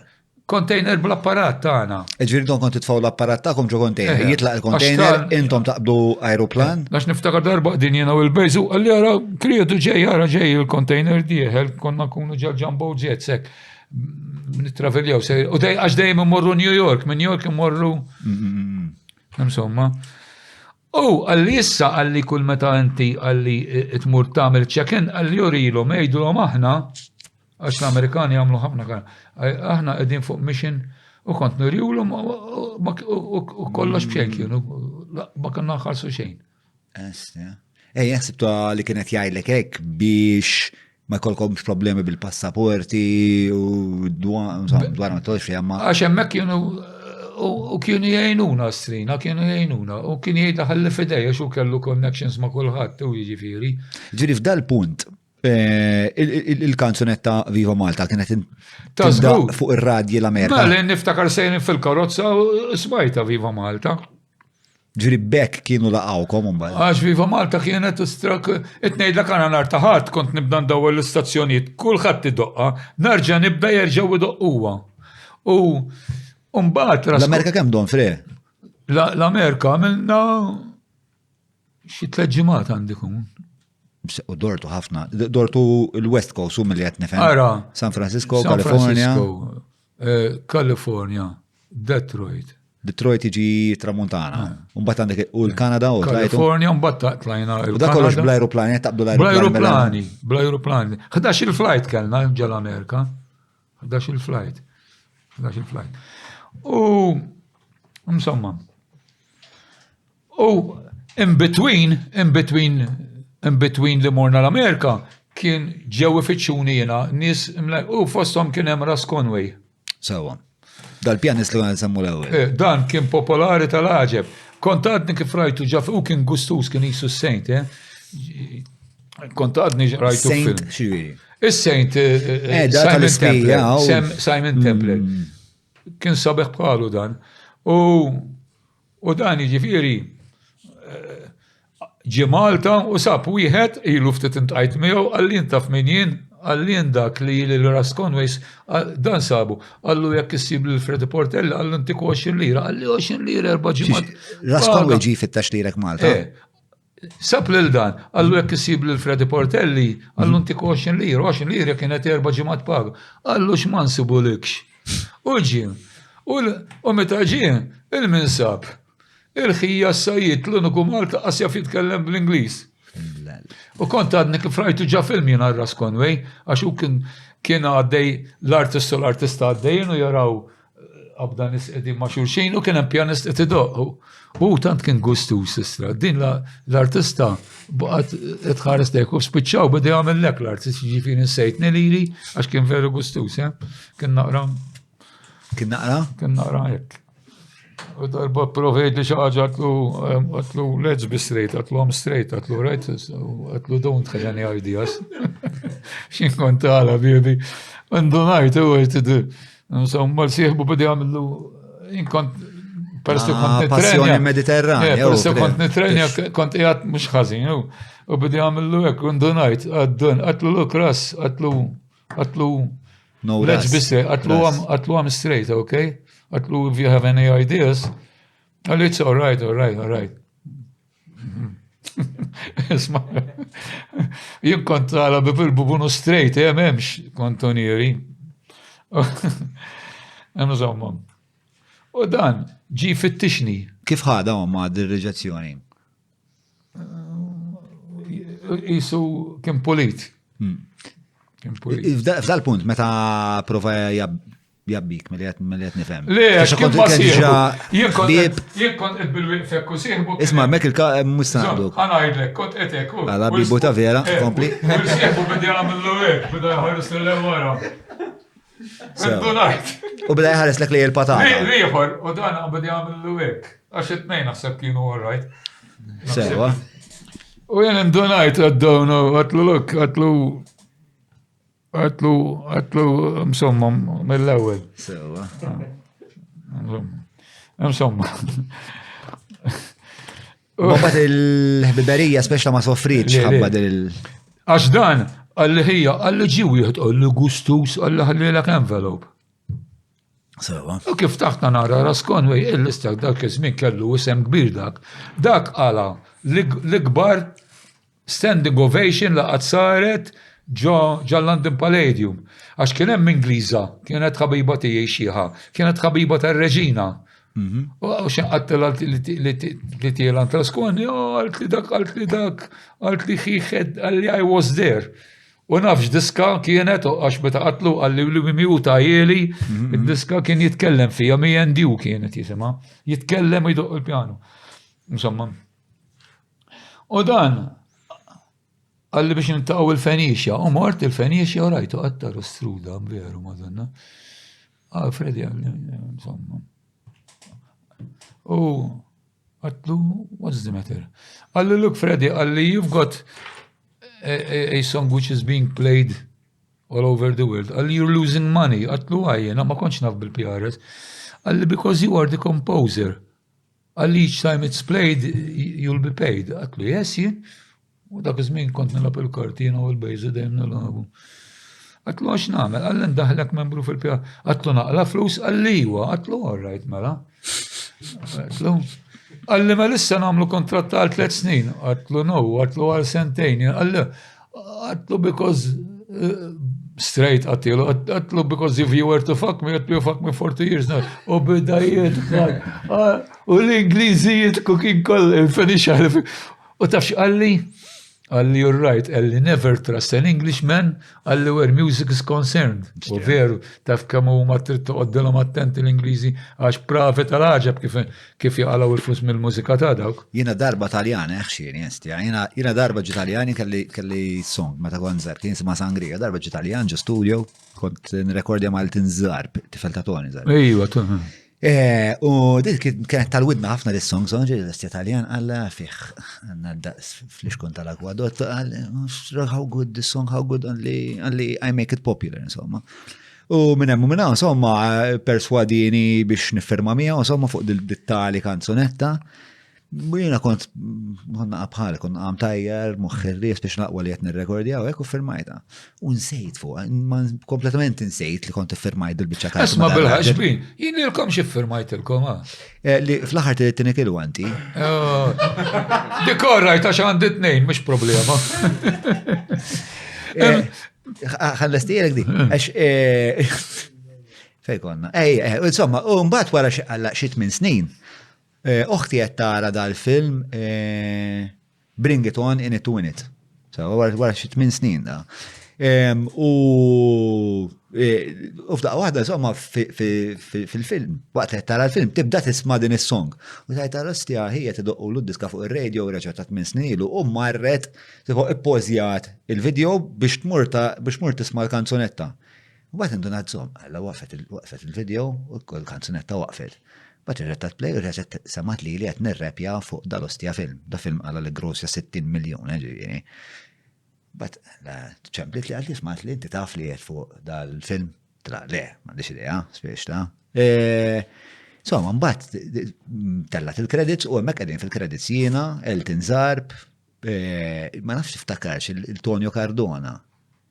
Tonio Cardona. Alla jaffirlu kimmit kont nħobbu jizu hijesti, U Damien Falzon, insomma. Da bażikament għalla għabad id-diska, kellu drittijiet fuqa, bieħa, ma nafx kemm għamel flus, u li l-ħallin bil-zik. Ma s-sanajlek xamil li danji. U dak iż-żmien kien għadu jibda l-computer, u firmajtlu u bdejt naqla li jirin u kienet il-computer kien għadu jibda u kont nirċievi karta, minnanti kbira jekk. Kollha faxxi ħodor tiftakara fil-bidu? Le, U kienu konem l-ismijiet tar-radio stations tad-dinja kollha u kemm daqqewa. U bdejt indaħħal li jistrajin. Kemm li fre, kemm? Le. Dan kien qed jieħu nofshom ta' ġifieri. Min kien jieħu nofshom?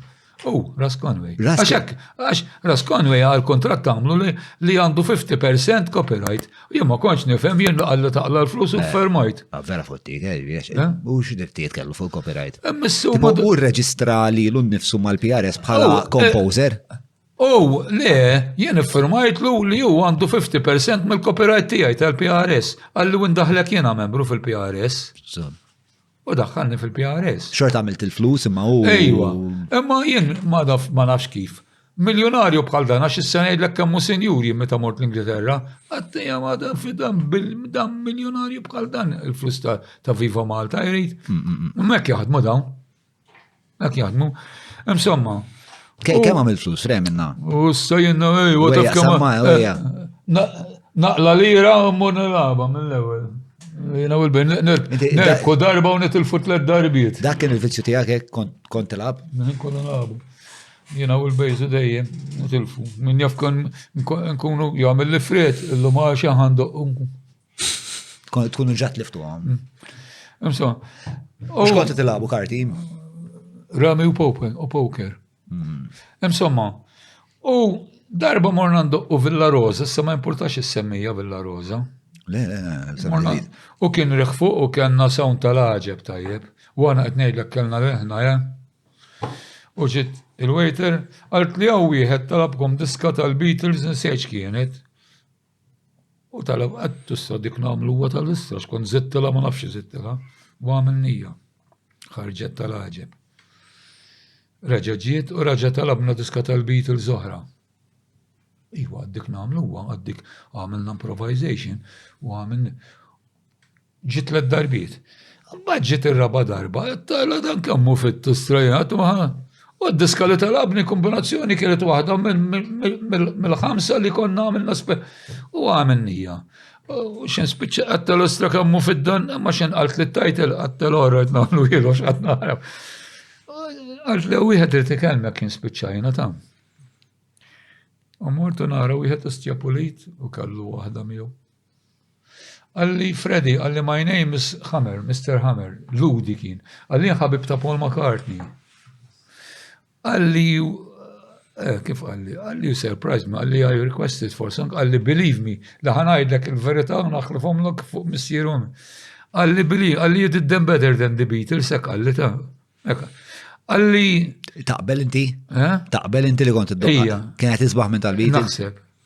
Għax konna zidnila l-ħna u għek u xjof beats u naqra daħħalna. Għax il-Beatles kienu jiddoqqu sempliċi. Il-Beatles sempliċi jiddoqqu bekk għamlu suċċess. Jek toqgħod il-nota waqt il-kant ċemma jagħmlu kollox kordza dejjem plain, u mbagħad kellhom l-armonija tajba xbin u l-melodija. Imma ħna konna zidna kellna dramist kellu swing kbira fuq u per eżempju kredu kieku unak namlu namlu li u daħħala dik il-bicċa jekk tifhem u ndaħlu. Għalli, u kien jaf li kellna ħed Viva Malta, għalli kollok tikteb l-Inglis, għatlu naħseb nikteb l-Inglis, għatlu ġi. Għalli ma l-ikteb xi ħaġa, għalli u intallakom l-Ingilterra. Għalli ġibux apparat, għalli kull ma ġibu kitarri biss, għalli issa nirranġa ma' Paul, għallex dak kienu tirakordja għandikun Abbey Road. U daw kibbukjaw blok, ikollhom block bookings, u jħallu ġurnati u 2. Għalli issa għalli niftijem miegħu, għalli u tirrakordjaw għalli bl-apparat tagħhom.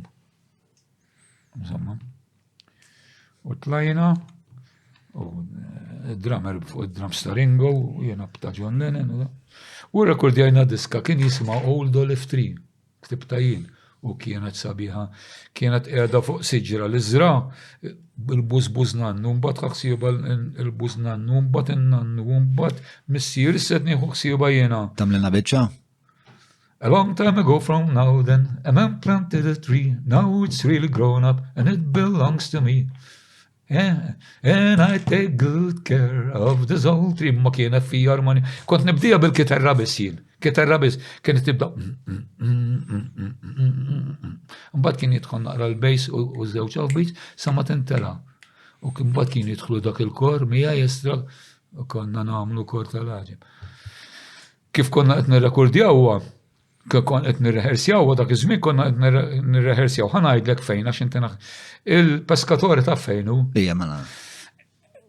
Bat tinżel l-isfel, u hemm trid jieħdok għall-iskolek, u tibqa' nieżel l-isfel kien hemm parapetti, kien hemm djar bil-parapetti hemmhekk.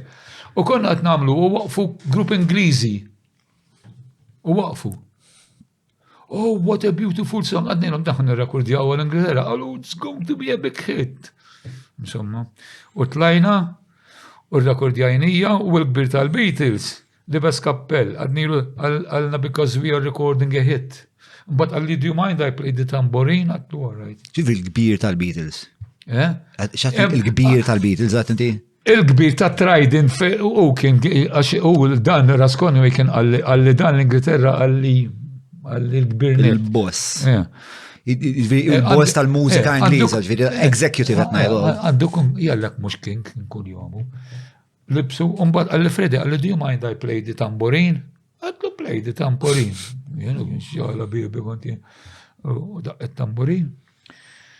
U tlaqna. Għaddek xi 50% oħra u ta' Inti s-saħanejdek ġejja l-istorja tal-50%. Ġejja l-istorja tal-50%.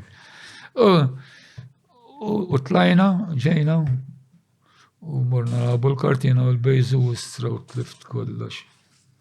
Kull ma kien fadallet 18 bijaj. U kont il-peskatori kien għadu jismu l-Mokambo. U jien kont nixrob il-vodka. Għed nixrob l-axħad drink, dwejja fuqi. Niftakar vodka. Għallu li għandek telefon. Dan. Għalli Freddy. Għalli rridu nintaw. Għatlu fejn il-Fenixja? Għalli le mux il-Fenixja, għalli l-Ingilterra. Għatlu x-l-Ingilterra, għatlu jimbroke. Għalli what? Għalli broke, għalli you earn those money. Għatlu but I'm broke. Għatlu gambling, you għalli you. That's a big sin, shame on you bidi għamil. Da l-ludi. Rasconway, ċempilli. Rasconway ġviri kien nisrani. Ma nafx il-maduffi kien. Sin ġviri kienet għalek zbal kbira ta' tarm il-flus biex. Jow, shame on bidi għalli. Mux kontest reġus. Why you do that? Għatlu, that's our life, għalli ħantik address, South Street, għalli mur għalli ħassu tuk 65, għalli għatlu għaxix, għalli mbat nejdla kien għaxix. Sewa. Ġirbatek South Street il-belt. Mort South Street. U mort ġa post. U kif taħk għabda jisom ek bħalkom ġoventur kollu u għet jgħamlu jisom xieni u kena wieħed ek u għamil li ċek ta' 65 pounds. U mort u msomma u tlajt l-Ingilterra. L-Ingilterra. 65 pounds biex taqta l-biljet? Tlajt l-Ingilterra. Insomma biex bitwila u l-qasira għax ma nafx kien ġara l-aeroplanu fuq nżilna f'airport, nżilna fiħor, u bad bidi għajat ismi u dan biex mort. U kif mort, l-ewwel li ma għamel qabad li karta bħal di għalli ktib li Viva Malta bl-Inglis. Għatlu għallu għax ma għartlix, għatlu għat naħseb naqra fuqa. Min da ras, Rasconway, Ok. Għatlu għalek, għalli le, mux għalek, għalli għatlu darba għalek. U tant sforzani u bdejt nikteb. U bida ħireċ klim ma nafx mill-fel, ma duffi bida ġejda l-klimi. U xaqabada, għalli jidu det, għatlu mux int għatli. Għatlu mela għalek ġibni, għalli li. Għalli l-ewel net Viva Malta, għalli qabel immut trid toħroġ bl-Inglis. Għalli xintum il-rekordjajtu diskant il-Beatles. Għalli u jridu joħorġu lila. Għalli għaw kantanta ġdida jisima Mary Hopkin. Ok. U għanda song jisimaw Those Were the Days, għad smajta? Those were the days, my friend, we thought we never. Dik kont nabbija qabel kulħadd.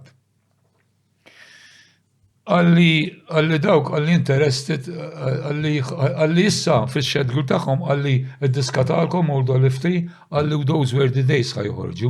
Għalli issa ħammorru. Trident qed ngħidu. Il-Trident ħajamlu hekk. L-Apple, il-kumpanija tal-Beatles, l-Apple. Ok. L-Apple. L-Apple mandiġ taqsam ma l-Apple. L-Apple hija l-kumpanija tal- fil-68. Huma John u Paul. John u Paul kellhom di kumpanija. Apple. L-Apple. Publishing company. Apple Records.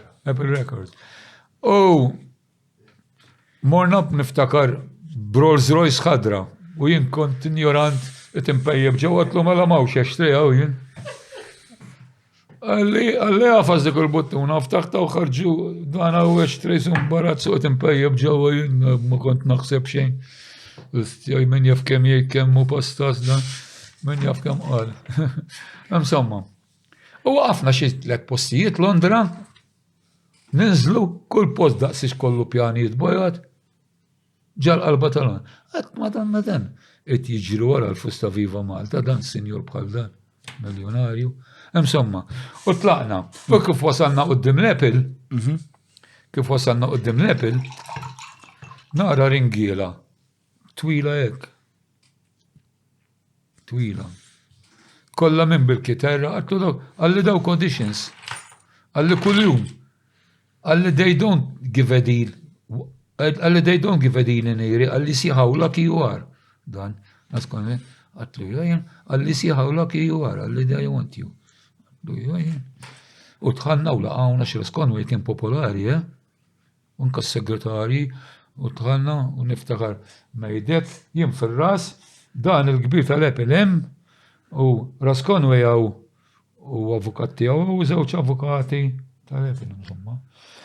U bdew jitkellmu. U di aħna il-Malta Bams kienu ġabuna fuq ħafna gazzetti, u anka fuq Reader's Digest kienu ġabuna. Ġri bħalissa tinnegozjaw fuq il-Malta Bams. Fuq il-Malta Bams. Fuq din is-silta partikolari. Fuq Old Olive Tree. Fuq Old Olive Tree, so. U għallu yes, għallu we'll do it. Għallu 500,000 will do it. U kif għal 500,000, bum il-Ġermaniġi f'moħħijin. Għadċini dinjien. Dak iż-żmien il-lira Angliża kienet Meta tajt 500,000 will do it, il-500,000 fej kienu sejbu? Publicity biex jamlu għallu 500,000 għallu will make them international. Il-marketing kien sejs 1 million, li dak iż-żmien kienu fucking ħafna flus. U l-sponsors kienu 4, għax ta' Mary Hopkins kien hemm Mike Jagger. Madonna sejtam. Il-Mike Jagger semmi li 4, waħna 4 kienu kull istess 4 kienu ħajju. Għax jekk jaħdmu bil-sponsor. Xieġri li ma l-sponsor xieħu minna? Eku, kollu xer. Kollu xer.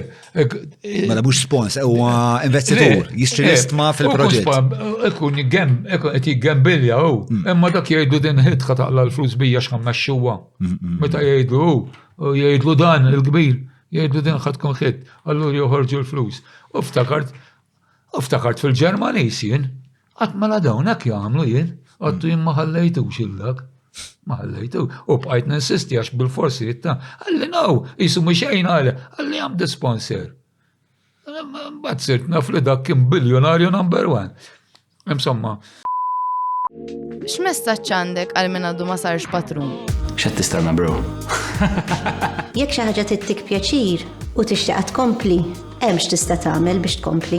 Jekk hemm nies hemm barra bħali vera għandhom għall-qalbhom is-sinċerità, naħseb illi għandhom jikkontribwixxu. Jidher li hemm ħafna nies li qegħdin isegwu b'attenzjoni u għadhom mhux patruni. Il-ħaġa li rridu napprezzaw li meta tkun patrun tkun ukoll qed tikkontribwixxi inizjattiva bħal tista' tkompli. Aħna kollha bħala patruni qegħdin hemm biex nassiguraw li l-poddata ta' John tibqa' issir. Tant ħadd u qed nieħu lura. Hija edukazzjoni minna nifisha. Hemm ħafna nies li tallimt ħafna minn għandhom. Ġifieri minn għadu ma naqgħodx, ħajsib xi ħaġa żgur interessanti. Jekk hawn nies jaħsbuha bħali li Malta għandha bżonn tinbidel, għandhom jingħaqdu bħala patrun. Asna raħħa jien qed nagħti xi ħaġa lil proġett u lil John, jien qed nara li jien qed nagħti xi ħaġa imma huwa titini ħafna iktar lura. Irrid nagħmel renewal ta' subscription, by the way. Imma ħanamilha il-kard ġietni expired, so ħanamilha. U xi darba stedinni għall-podcast, John.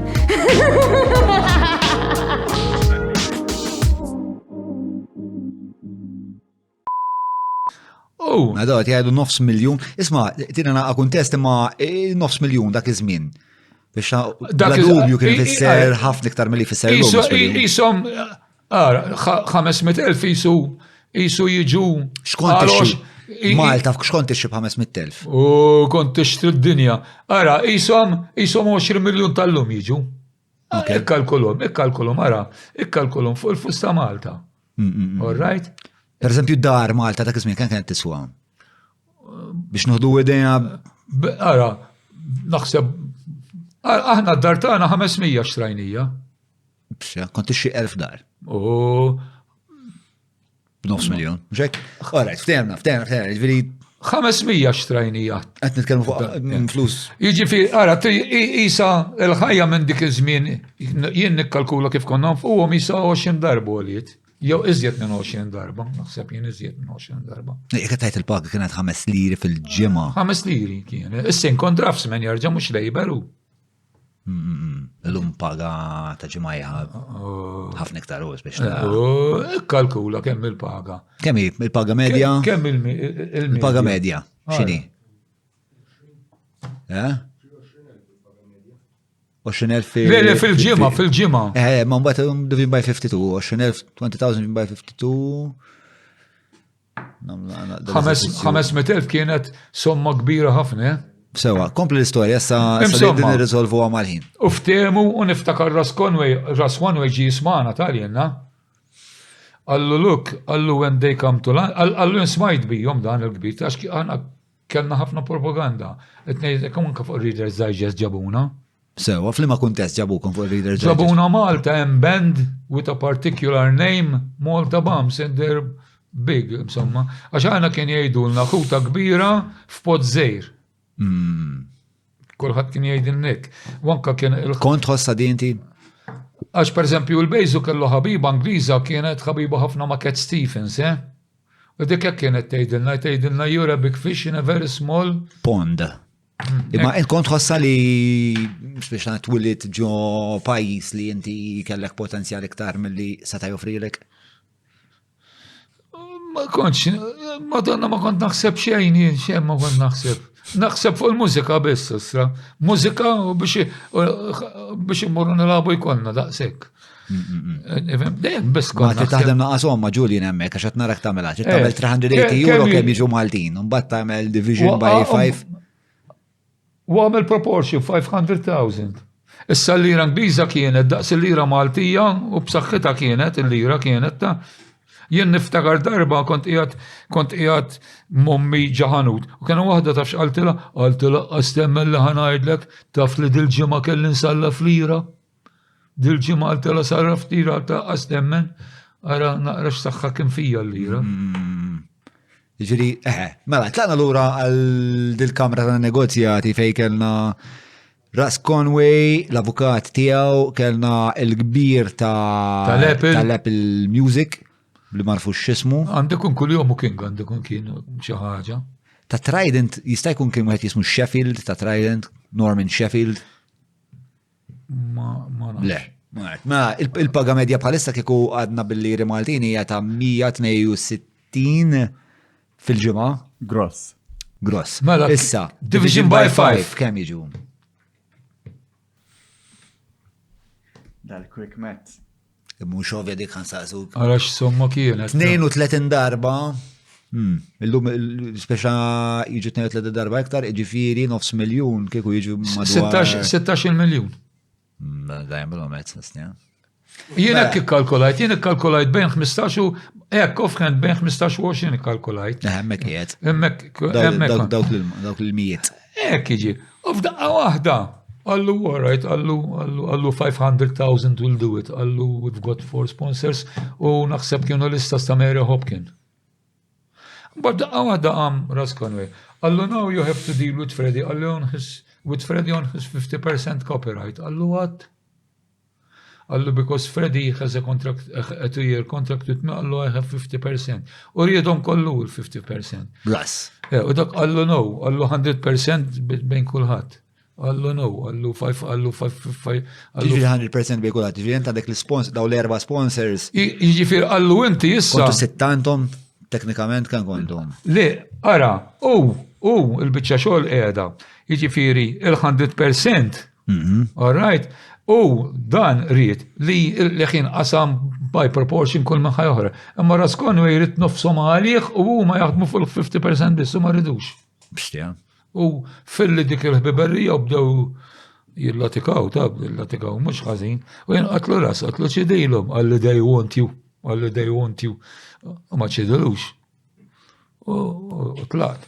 U niftakar ġil-bejzu jistennini u r-ritim, xamilna kledu, għatlu batuni l-ura, għatlu xabdu jġildu. Un-bat ħarġu daw zwerdi dejs u talat l-ewel post mill-ewel. Un-bat il-biberiet jak maras? Un-bat ma tanċi rajtu r-ras, jisni ma rajtu. Għajt bil-ras mid-dera ma rajtux. Għax un-bat għaddew is-sentejnu. Kien daħallif kollox wanka kienu jiġu biex jagħmlu r-riklami bid-diski bina kienu kun irid jagħmellhom jekk hemm xi ħaġa ta' Fred irrid 50%. U tgħidx kemm fottilna affarijiet. Ġifieri vera fottik dan. Alla niflus ta' għax jiġifieri bi lajt il-flus jiena mbagħad għax imbagħad ħriġ ħafna diski u kienu jindaqqu kont indaħħal u kienu jistmawni jien kont stmat ħafna l-PRS kont stmat għax darba battilhom email għax bdew jibgħatu ftit. Jibgħatu ftit xi royalties? Bdew għamlu ħabta bdew għattilhom dan xi ġifieri meta kont mara. Spjega naqra s-sistema tal-PRS għall-membri familjari. Il-PRS qiegħda kull meta tindaq jitħallas il-kompożitur. Kull meta tindaq fuq radio. Fuq radio kullum kien. Anke jidirak jagħmel cover version ġo Night Club, pereżempju, tuħu ħaġa. U kien ikollna l-formuli, u pereżempju konna nkunu live u niktebx, kantajt u kelli ħafna diski tiegħi kont niktebhom jien. U kont intella ħafna. Ġieli kont tagħmel setta nofsija u tagħmelek bi 3 sigħat songs pereżempju. Iwa ġieli għamel pereżempju setta sa'tejn u ndaħħal ħafna tiegħi kollu. Ndaħħal tiegħi. Mhux hekk kulħadd jagħmel. U ndoqbar rajnen u koll ndaħħal u koll ta' ġifiri. U konna namlu l-formula u mbagħad kien suppost jiffermaw tal-post fejn għamilt kollok il-ferma u kollox u kontina ġejt stmat ħafna l-Ingilterra. Imma mbagħad meta spiċċa l-kuntratt minn miegħu jisu naqsu. Għattilhom dan xi ġifieri meta kont nieħu nofs dak, għattilhom jew ħattallawha, għattilhom jew ħar nirreżenja, għattilhom I want termination with effect as from the above date. U ma ridux. U battilhom email. Għax kien beda li. Għax bata għalija l-avukat Dingley hawnhekk. Tal-Belt. Tal-Belt. John Dingley dak kien jismu. John Dingley kellu missieru auction. Kien fuq divorces u hekk dak. Ma dak kien over il-PRS Malta għamel. U għatlu ma jismawni, għalli mhux ma jismawx. Għalli tant stmat, għalli ġej l-Gbirnet ħadsin, għalli li jifferma. Għalli ġej Malta ħajst tħarreġ. U ġi u ċempilli għalli kemm inti laki, għalli morna l-Fenixjan jiklu, għalli l-ewwel ma bdew għalli viva Malta u tiegħek. Alla naħseb Freddy għandu raġun.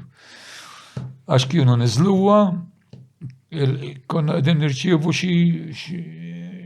ġabu xi 15% mill-li tħallas Malta, għax Malta tħallas balla liri PRS, għax inti anka il-bar u l-lokanda telli tuża l-mużika titħallas. Għatta x'namel għatt inkellem il-Prim Ministru, mhux ċempilt il-Gonzi kien Prim Ministru, għatlu li tinkellmek.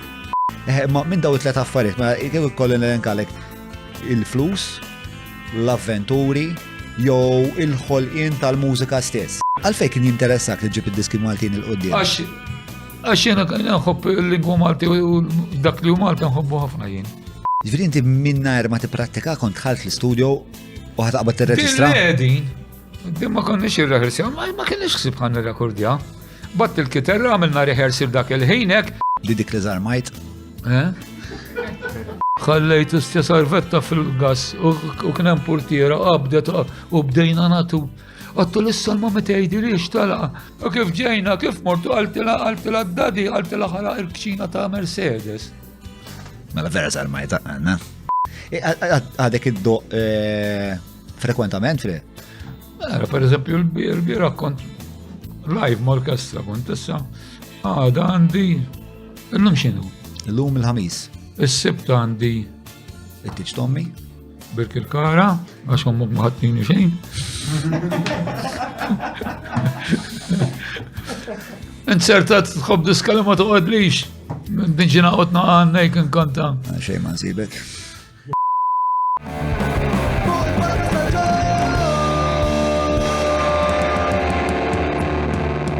Mela, tlaqna?